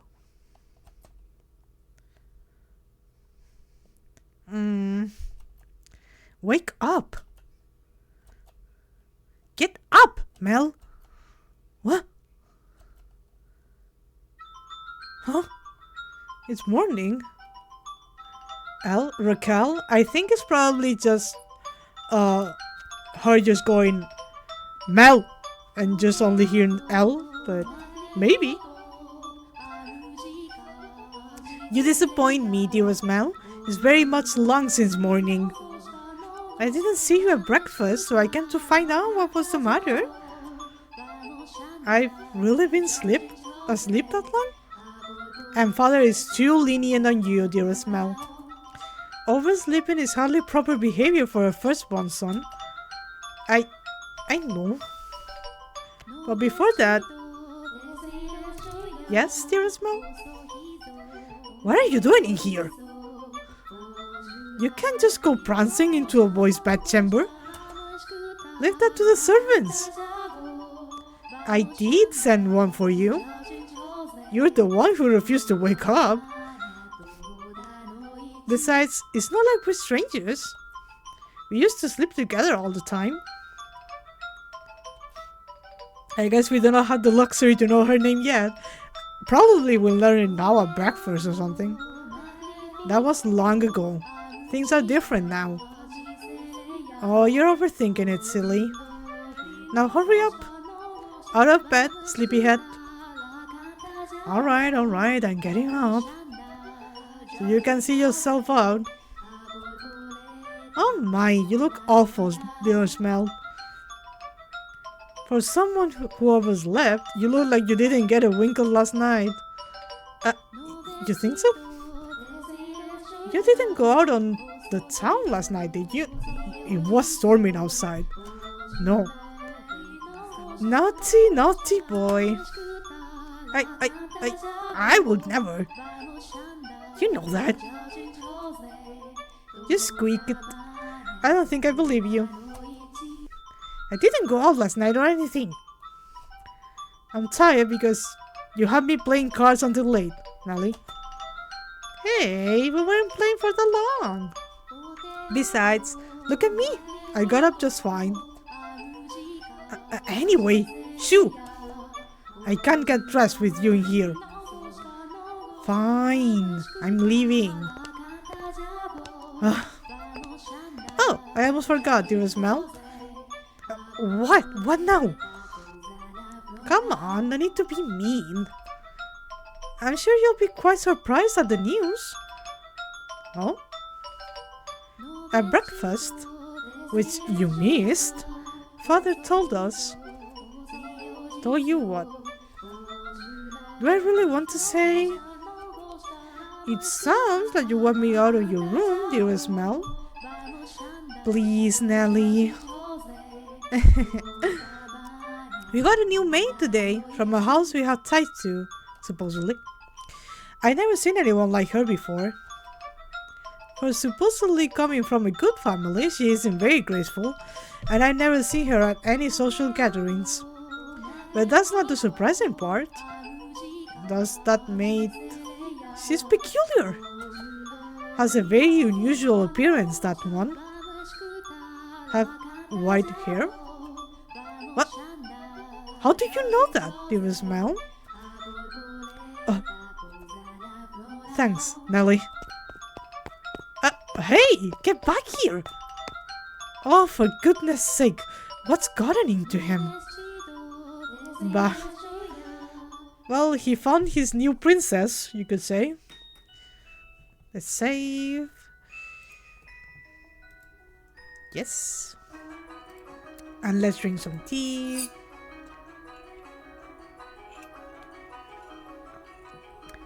At the time, the majority of servants of the mansion were men. However, the ladies of the house all had abigails, so there were several women servants, myself included. The maids, by and large, were selected from the daughters of other steam families. It was, you could say, a sort of training before they entered society. The girls will serve at houses even more powerful than their own. And the white-haired girl Mel saw that night before was one such maid. When he heard this, Mel could not sit still any longer. I didn't really think this through, did I? I don't even know where she is. I'm guessing she's probably mother's maid. White hair. It has to be the girl from last night. But deep down, he was having difficulty believing the young woman he had seen that previous night was truly here to be a servant. And can you blame him? When he saw her, she was an absolute mess. Hardly what you would envision from a girl of class. But he did not seek her to find out whether that was true. He merely wanted to see her once more, to ascertain whether what he had witnessed the previous night was real or his imagination. And he wanted to have an actual conversation with her. I don't want to run into Mother. That would be awkward. He was heading toward his mother's bedchamber, but the closer he drew, the heavier each step grew. He rounded a corner, debating whether or not to head back, and stopped in his tracks. On occasion, wishes do come true. When Mel turned the corner, he saw her, the same girl, the same white hair. There she is. She appeared to be cleaning the hallway. She traced along the wooden carvings lining the walls, making certain not to miss even a speck of dust. The girl wore a pristine dress, the uniform of the mansion's Abigails. There was no longer any filth to obscure her beauty. All that had covered her pure white hair and glass-like skin was no longer. The one thing that had not changed was her listless ruby eyes. Pardon me. Hearing his footsteps, the young woman raised her head. She caught Mel's gaze and for a brief moment merely blinked at him in silence. Lord Mel, yes? Your father informed me of you. Did he? I guess I don't need to introduce myself then. I believe she made an attempt to smile, though it was difficult to tell, and she quickly dropped her gaze back to the floor. Flux and Ruby met only for the briefest moment.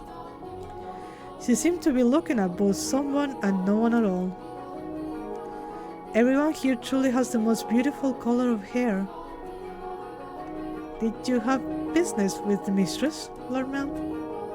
I can let her know, if you would like. No, I was looking for you. For me? Mel felt as the blood in his body had begun to flow backwards. He could not effectively describe the sensation, but in a word, it resembled panic. On his way to find her, Mel had come up with a number of subjects he wanted to talk about, and he generally had little trouble speaking with others. He had less experience interacting with women, this was true, but the time he had spent around Nellie had kept him from stumbling too much. Sorry guys, I thought I heard someone scream or something, but it's quiet. It maybe was just a neighbor or something. Until then. Yes, for you. Why would you be looking for me, Lord Mel? I was wondering how you were doing. Pardon? I'm quite fine. Good. That's great to hear. You fool, Mel. Why are you even saying? You have more important things to ask, like where she came from, or to tell her she has pretty hair and eyes. But I don't want to trouble her too much. Lord Mel? Yes. Sorry, you just suddenly fell silent. Was I, in your way? In my way? No, not at all. What are you up to? I'm cleaning. Blast awkwardness. Yeah. Well, yeah, I didn't even need to ask. You're cleaning. Uh, um, uh, oh, you can just let the other servants take care of the cleaning. You're one of the noble's daughters we took in, right? Then why is mother making... No, I'm doing this because I want to. The mistress appeared to be busy, and I could not simply be idle. But I enjoy cleaning. Oh, she smiled! Look at her! Well, if you say so. Say, yesterday, this mansion is truly a thing of beauty. All the many roses in the garden, even the furnishing has had a great deal of thought put into it. This family must have a wonderful sense of aesthetic. Oh, yeah, thanks. Did she just change the subject on me? I'm delighted to have been given the opportunity to serve at such a magnificent house. Mother and father actually had nothing to do with that, not even the garden. That's all been around since my grandfather's time. This mansion was a complete wreck when he bought it. Oh, was it? Yep. Frankly, I'm surprised he actually paid money for it. The chandelier in the foyer was shattered and only half attached to the ceiling. Most of the decorations on the walls were broken. I can hardly imagine. This is a marvelous, impressive house. I'm sure he'd be flattered to hear it. My grandfather was a bit of an eccentric. He liked to do things people didn't expect just to watch the look of surprise on their faces. He was the kind of man who would buy a mansion that was beyond repair just to give it a completely new life. Umineko wants to know your location, by the way. Everyone who had seen the property before it was renovated was astonished. They regretted not taking the opportunity themselves, seeing the transformation it underwent. Huh?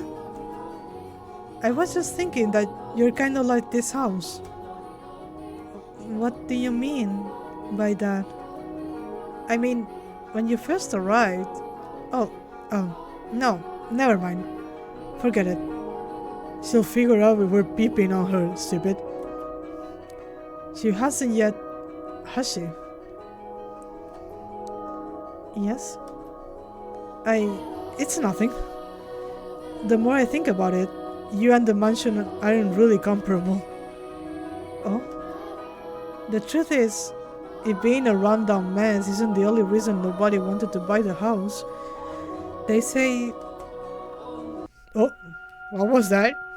That all who dwell within this house shall be met with misfortune. Are you the poor girl? She was just having a normal conversation, and then this guy tells her, "You're like this house," and then immediately goes, "You know what? No, you are nothing like this house, and you are probably still a rundown mess, and this house is actually cursed." It's like, oh, come on. The poor girl.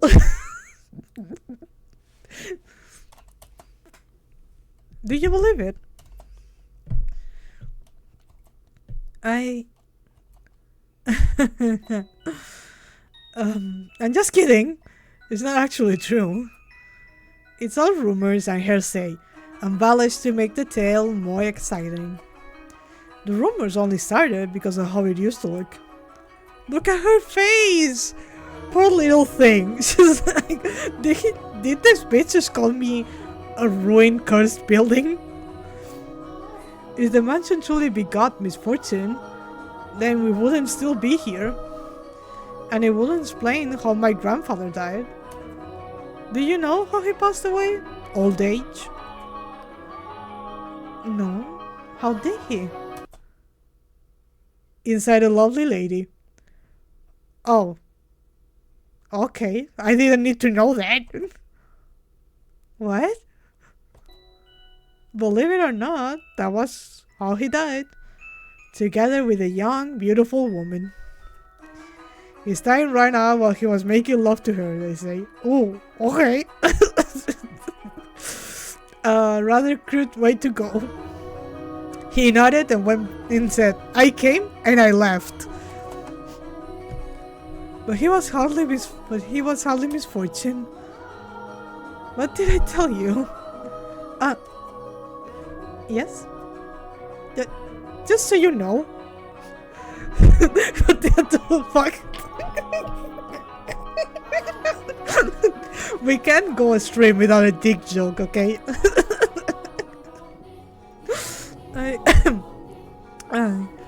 Just so you know, I promise I didn't inherit my grandfather's prosperity for such base behavior.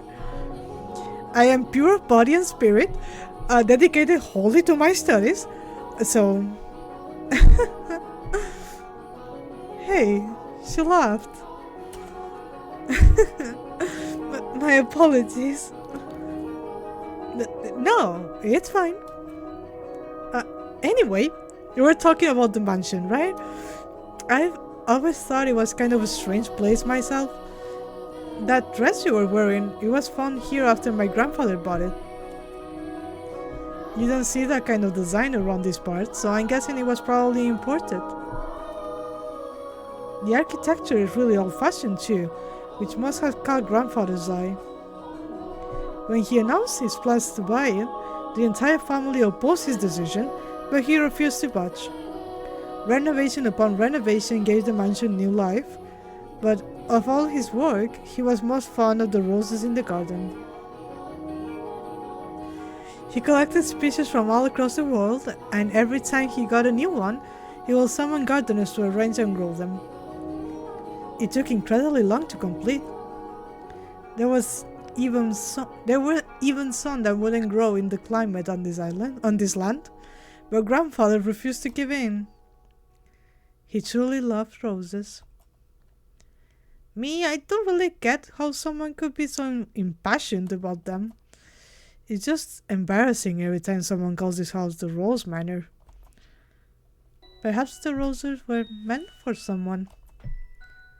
What? I am simply speculating. Roses make wonderful gifts, after all. Indeed they do. If you like roses as much as Nelly, then you're welcome to go see them for yourself.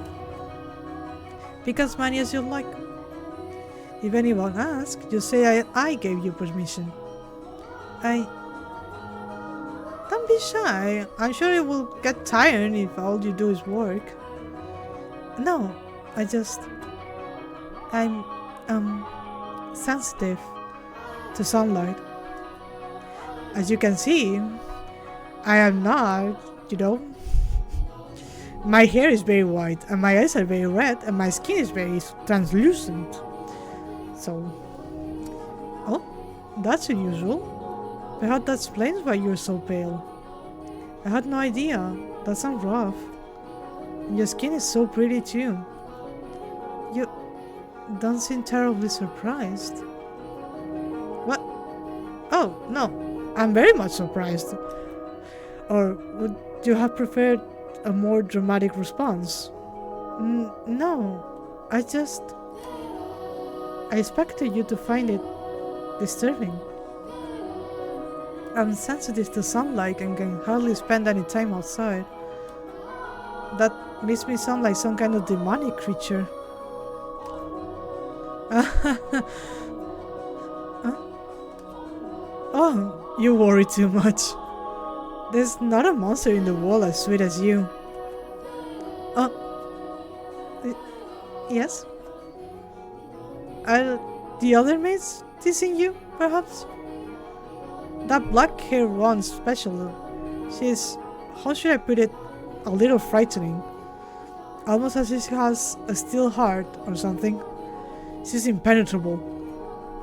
Right, she's one of Mother's maid too, isn't she?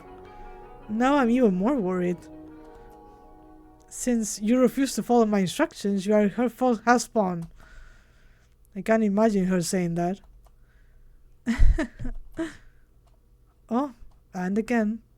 I'm very sorry. No need to apologize.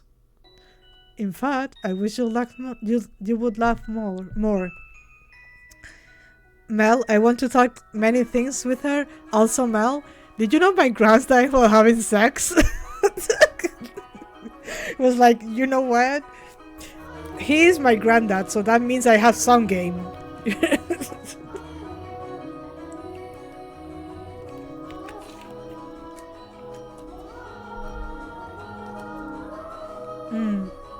She's actually very kind to me, and everything she does with incredible precision and efficiency.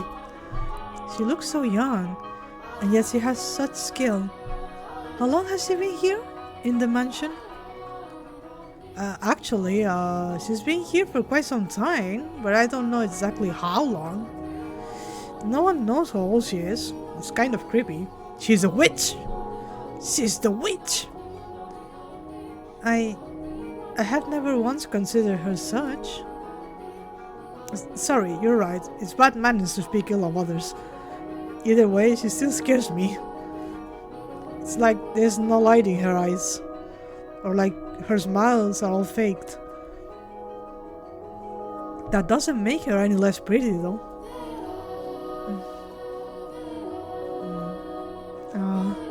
The conversation died. I had to think of something else to talk about.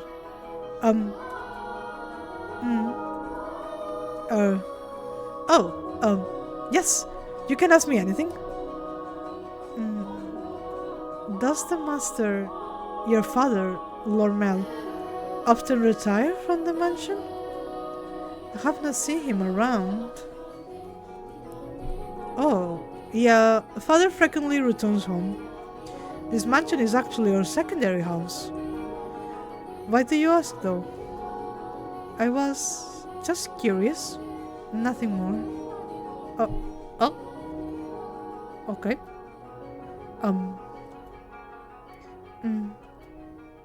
Yes, what is it?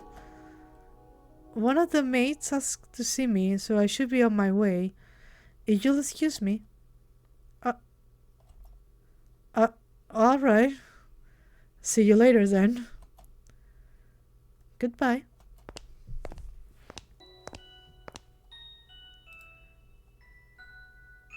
Oh, did I skip something? Sorry. I was looking at something else. Since you're sensitive to the sun, I can pick some roses from time to time for you. For you to decorate your room. Lord Mel. That's all. Sorry for holding you up. Why am I so bad at this? She definitely thinks I'm obnoxious.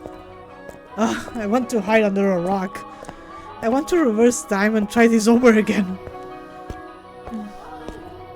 Roses are not becoming of me. He's too kind. The music left. God? Oh, okay.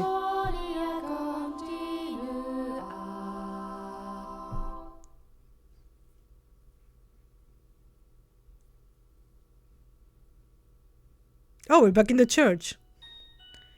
You have my thanks, Father. And I apologize for being late today.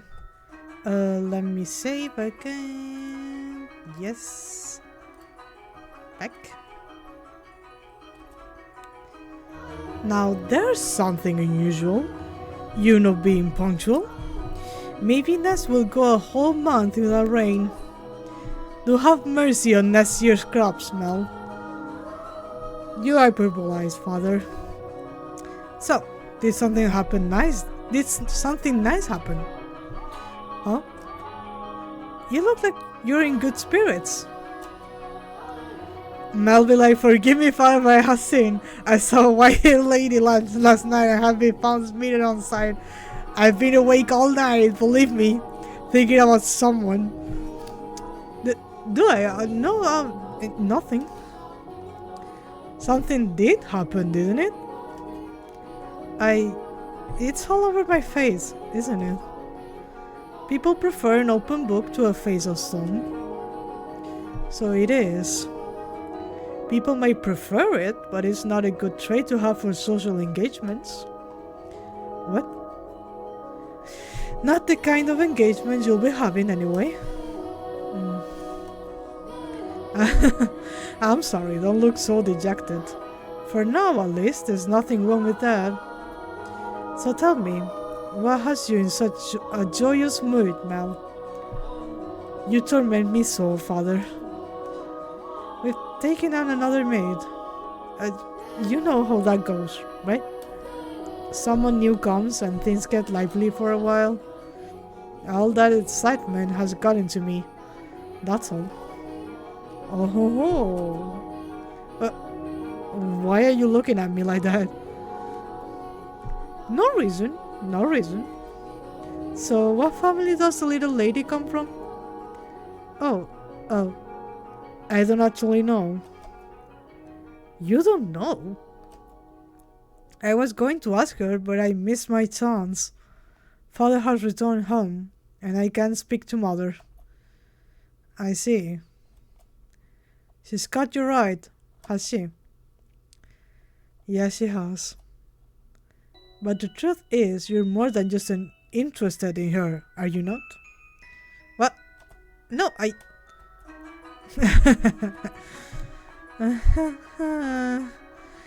You truly do enjoy tormenting me. Well, I should be getting home now. Mal? Yes? Make certain you find out where she's from. If you're genuinely interested in her, it's your responsibility to determine if she's actually suitable for you. Thank you. And excuse me. Yeah, you should at least ask her name first, you know? Like, he skipped so many steps and went directly to his grandpa's dick. Like, come on, Mel. It doesn't matter if she's from an esteemed family or not. No. I'm not in love with her. I'm just interested. This isn't love. No. It couldn't be. He won't say he's in love, everyone.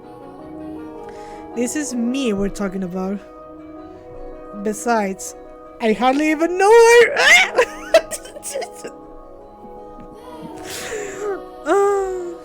Perfect. Young sire, bless young sire, alms for the poor. It's the same beggar as before. I don't think he's moved since then. He looks skinnier than last time. He's going to have trouble making it through the summer. I should give him something while I still have the chance. Alms for the poor, have mercy. Sorry, but this is all I have to give you. Thank you very much. Blessing upon you. May the Lord bless your soul, young sire. Thanks. I feel bad for him, but that's just the way of the world. I hate you.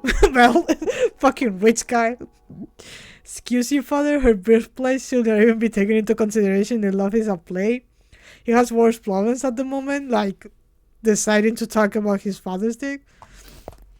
And he's like, my grandpa died while fucking, so that might happen to me, I don't know. The skies are really clear. The sun shone fiercely down on the town that day. As was characteristic of the area, cloudy days and rain were frequent during this season, but the sun almost always took the stage that day after a storm. The cathedral standing tall in the center of town, the stone-paved streets clacking with the pleasant sound of footsteps. Jesus, I cannot read! Oh. The people peering out from beneath awnings to look up at the sky. In Mal's eyes, it was as if they were all blessed by a divine light. However, not everyone living in the same line was equally blessed. In fact, the blessed were far outnumbered by the forsaken. even if their time would later come to be referred to as the Golden Age. Elsewhere, back at the mansion, Nellie was causing trouble for the Abigails. On a whim, she had decided to redecorate her bedchamber, so she gathered the maids and put them to work, shouting orders and demands and complaints. And she had not summoned only her personal servants, but others as well, including the white-haired girl. No, not like that. How many times must I tell you? The tapestry goes by the door. And I don't like the carpet's pattern. Is there anything else we can change it with? Hey, who put this ugly vase here?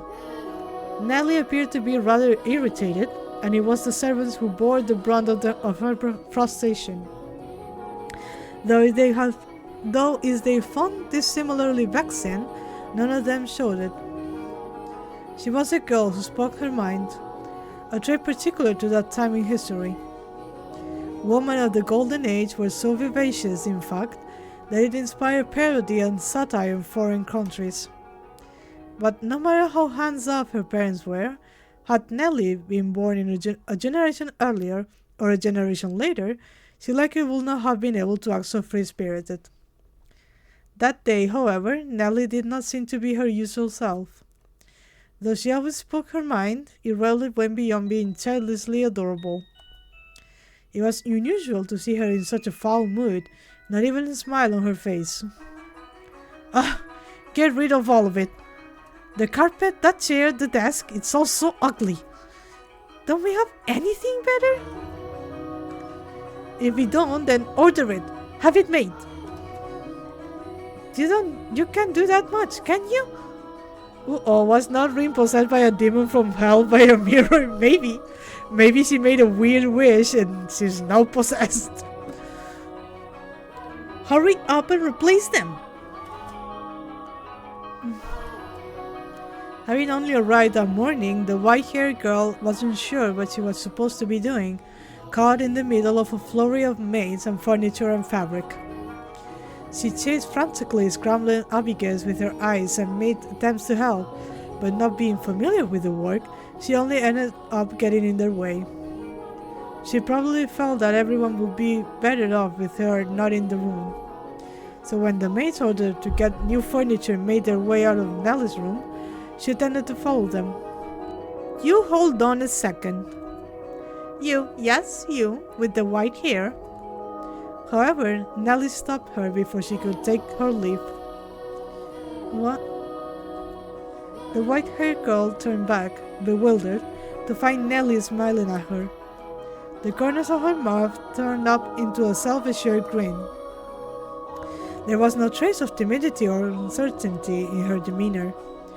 Her flaxen eyes seemed like they would look nice under the light of the sun. Almost the exact opposite of the white-haired girl. I wanted to talk to you, actually. But Mother never was one to share. I asked her to trade maids, but she wouldn't have it. Trade? You mean for... Which is why I decided to completely redecorate my room, because then I would need some extra hands. But why? Because Mother and Father refused to tell me anything. Why is that? Who are you exactly? Where did you come from? Tell me, what house are you from?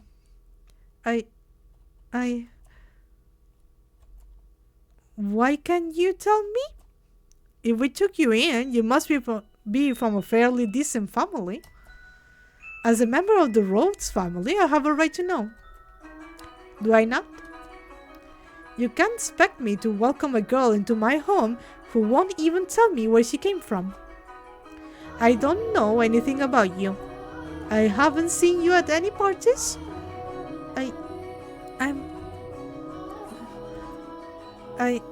I came from another country. Another country? What country? Somewhere very, very far away. Oh? North of here? East? West? South? South. It's south of here. I crossed the sea to get here, which is why we have never met before. Hmm. How far did you have to travel then? How many times did the sun rise, and how many stormy nights did you face? Innumerable days and nights we sailed, heading even further north. Huh. Oh no, she's from, looks at Scribble hand, Spain, Africa, Portugal, Italy. So tell me, Lady Nelly, that is a most wonderful painting. She just tried to brush me off. I won't let her get away that easy. Painting? It's in my room, so of course it's wonderful. But that one especially so. You're both so adorable. You, Lady Nelly, and Lord Mel. How old were you when it was painted? Oh? Ah, that painting. Goodness, yes, you have a good eye for art. It is magnificent, isn't it? This was done when I was 4 and Mel was 7. You see how we're standing next to each other, holding hands? This is such a Kagamine painting, what the hell? I was too young to remember it very well, but Mel looked like he was really embarrassed. But standing there like statues makes for a boring painting. Nell explained brightly. Having completely forgotten she was pressed up against the white-haired girl, she did a little twirl, stopping to face the portrait. Though many paintings lined the walls of her room, Nellie was most fond of the one of her and her brother. Two darling siblings standing side by side, the older brother smiling kindly and the younger sister sweetly tilting her head, her cheeks the color of fresh picked apples. It was like the very embodiment of their happiness. A painting lays its subjects bare, you know. Fortune and misfortune, happiness and sorrow, enshrined on canvas for all to see. And this reflection is not merely limited to the point in time it was made, either. Did you know, Master, that paintings are alive? They are drawn with a brush over an extended stretch of time, unlike photographs, which capture a singular moment. The two have their own individual merits, but a photograph is still, while a painting moves. Portraits reveal both the past and the present state of those they depict. Mel and I have always been close. I would sing some for him, and he would teach me about all sorts of things. He's so smart. Nowadays, Mel hardly even goes on walks with me, making excuses like I'm an adult now. But we used to spend a lot of time playing together in the rose garden. I see. The white-haired girl normally had difficulty smiling, but her lips naturally curled upwards as Nellie reminisced. A vision of the two happy siblings had probably swelled up in her mind, and I imagine there was a faint trace of envy in her heart as well. Lady Nellie, you love Lord Mel quite deeply, I see. Yes, of course I do. Mel's smart, and he's studious, and he's incredibly kind. For my birthday, he gave me this wonderful rose necklace. The jewelry shop he got it from is famous because even the royal family makes commissions from their workshop. So he had to have it ordered months in advance. That's the right way to read it. Just for me. He's a prince. Oh? He's pretty charming, wouldn't you say? That's why I call him my prince. But you know what? Mel is a terrible dancer, and he still hasn't got his feet on the ground yet, and he's so bad at interacting with girls. So there's no one else who would say that about him. He is quite a gentleman. I assume women will be drawn to him. Gentleman? Have you met Mel already? This morning, briefly. The painting is not being the allegation exactly. So what is your name? My name is White-Haired Girl. They want to know so much about her, and they didn't even bother to ask her name. That reminds me, Mel seemed to know about her too. What do you think about Mel? As I said, he is a gentleman. That's not what I mean. Don't think I'll let you get away with putting any funny ideas in his head. The white girl, yeah, I did. He made an unflattering comparison of me to the house. He had no wrists. He also told me your grandparent died while having sex with a young girl, and he was all breaked up. What?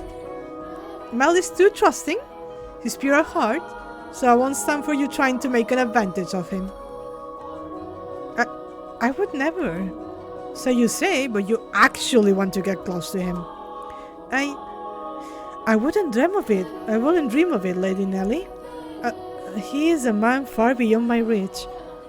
You aren't planning on doing anything, are you? Not at all. And you don't have any romantic feelings for him, do you? What? Well, do you? I have no romantic feelings for him, Lady Nellie. You won't develop any? I will not. And with that, Nellie gave a wide, satisfied grin. Even though one has no way of knowing how another truly feels, or how they might in the future. You wouldn't, would you? Now that I think about it, there are plenty of older boys. You getting together with Mel is downright absurd. Indeed. But anyway, back to what we were talking about earlier. Your family, I almost forgot. You haven't told me exactly where you came from or anything about your...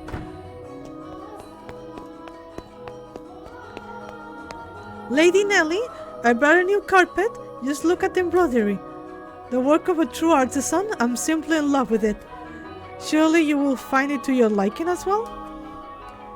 Well, you're right. That's a Florentine stitch, isn't it? I wonder whether someone mimicked the style or if it was imported. Either way, a great find. Let's hurry up and get it laid out. Well, we'll have to see how the colors go with everything else.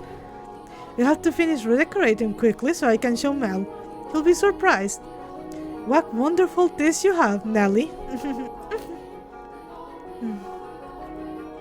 When the other Abigails returned, so too did the bustle within Nellie's room, as the white-haired girl watched a faint smile cross her lips. Perhaps it was from relief at having escaped Nellie's inquisition, or perhaps...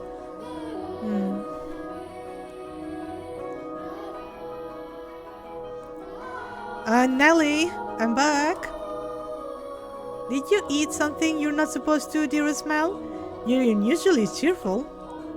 I'm the same as always. Anyway, never mind that, dearest Mel. Take a look at my room. I redecorated today. So that's what you have been doing, hiding away in the house all day, Nellie. How is that any different than what you were doing? You were in the church all day. You're a man who likes men. Shut up! Kind of vibe. I guess. I will look at your room, I promise, but first, do you know where the maid is? Now, don't get any strange ideas. I just haven't yet had the chance to introduce myself, and I thought I should, as a member of the family. You're lying. She already knows. Except you have, and I know it. Being the eldest son, it would be shameful if she were to pass me in the house not even knowing who I am, so... Don't ask me. What? But you were in the house all day. She attends to mother, so why would I know where she is? Though she did help redecorate my room. You make her help? That's work for the manservants. There was no reason to make the maids do it.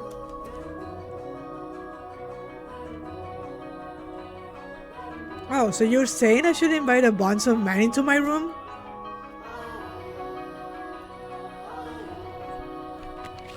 I go into your room all the time, Nelly. And you were in my bedchamber this morning. Only one man is allowed in my bedroom, there is Mel, and that is you. So unless you become a servant, which I will not stand for, I will not ask any of them for help. Oh, Nelly, you ought to be a little more what? If you're going to lecture me, I won't hear it. What am I going to do with you, my little lady? What? Why are you looking at me like that? We talked about you, dearest Mel. And I'm not going to tell you what she said. About me? What did she say? Please, Nelly. She said... Yeah? She says she has no romantic interest in you. What? Why did that even come up? Because we're both girls. We talk about things like what kind of boys we like and who's the most handsome. Why do you look so downtrodden? Downtrodden? Whatever. Dearest Mel. You look like a sad little boy who can't get his crush to notice him. Notice me, senpai! Nelly, she said that you have no reason and will not pursue you. She also said that she comes very much from the south, so far away south that she might not even be on this earth. So, something like that. That face is unbecoming of a prince, Mel. Are you interested in her? That's strange. You haven't even met. I am not. It's just depressing to find out that someone you've never even met doesn't like you. That's all. Nothing else.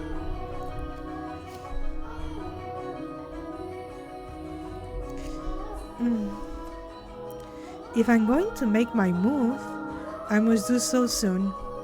I don't have much time. The master of the house isn't around, so next in line will be him.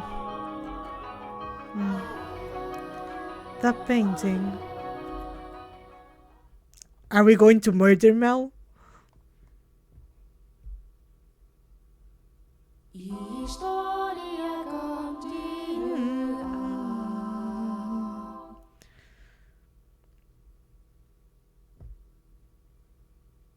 Oh damn, I've been streaming for 2 hours and a half.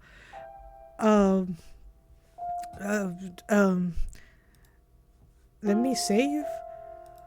I think I should be stopping for tonight. I've been streaming for a lot more than I expected. And I think we kind of finished in a good place. Let me move over here.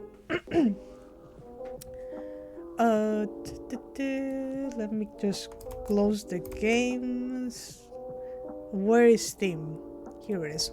Stop. Confirm. Let me drink some water. My voice is leaving me. I'm so glad I noticed that I've been streaming for so long because my throat is giving up on me. Horribly at that. I think I might need to drink some more tea after I finish streaming. But yeah, how do you guys like the visual novel? Are you interested in it? It is kind of funny, not gonna lie. I wonder who we actually are. We might be the white hair girl, but the maid keeps calling us masters, so we might actually be Mel? Question mark. It is gorgeous. I love the atmosphere, and it is interesting. Yes, I do wonder why she's here. Because in the photo that I'm seeing right now, which is the header in OBS, no, in Steam, they are very, very close to each other, which is the same photo that you should be able to see on Twitch, maybe. No, you cannot see it on Twitch. Whatever. You will be seeing it as the what's it called? The image for the video in YouTube, whatever that is called. But yeah, I'm sorry. I got it very suddenly, but I need to wake up early tomorrow, and it is kind of late over here. And I also have to look after my throat because I have a horrible body. That is a very weird way to announce that, but yeah. Please take care, I will. You probably can't hear it, but my voice is kind of like frying on me. Kind of sounds like I'm getting sick, but it's just because I've been talking too much. I've been reading out loud for 2 hours and a half. Game, cozy, beautiful, romantic, dick, and mysterious. Yes, it is very gothic. You need to mention someone dying by doing something unbecoming of them. But yeah, it is kind of funny how some words are like crush and to notice you and something. It sounds so actual in some parts, which I don't mind. I'm fine with that. But yeah, we'll be playing this game next week. Next week, I think I'm going to stream 3 times, maybe 4, depending on what my schedule is going to be, because my work has not given it to me. I only know what I'm going to do next week. It might also change depending on how tired I feel, if I've been able to take a nap or something, but I'll try and stick as much as possible to it. So yeah, I'll see you guys on Monday, I believe. Yes, Monday for Persona 3, and then we'll continue for the Morgana on Thursday. So yeah, I'll see you guys next week. Thank you for hanging out, and I'll try and upload the bot tonight as well. Bye! Bye guys! Bye bye!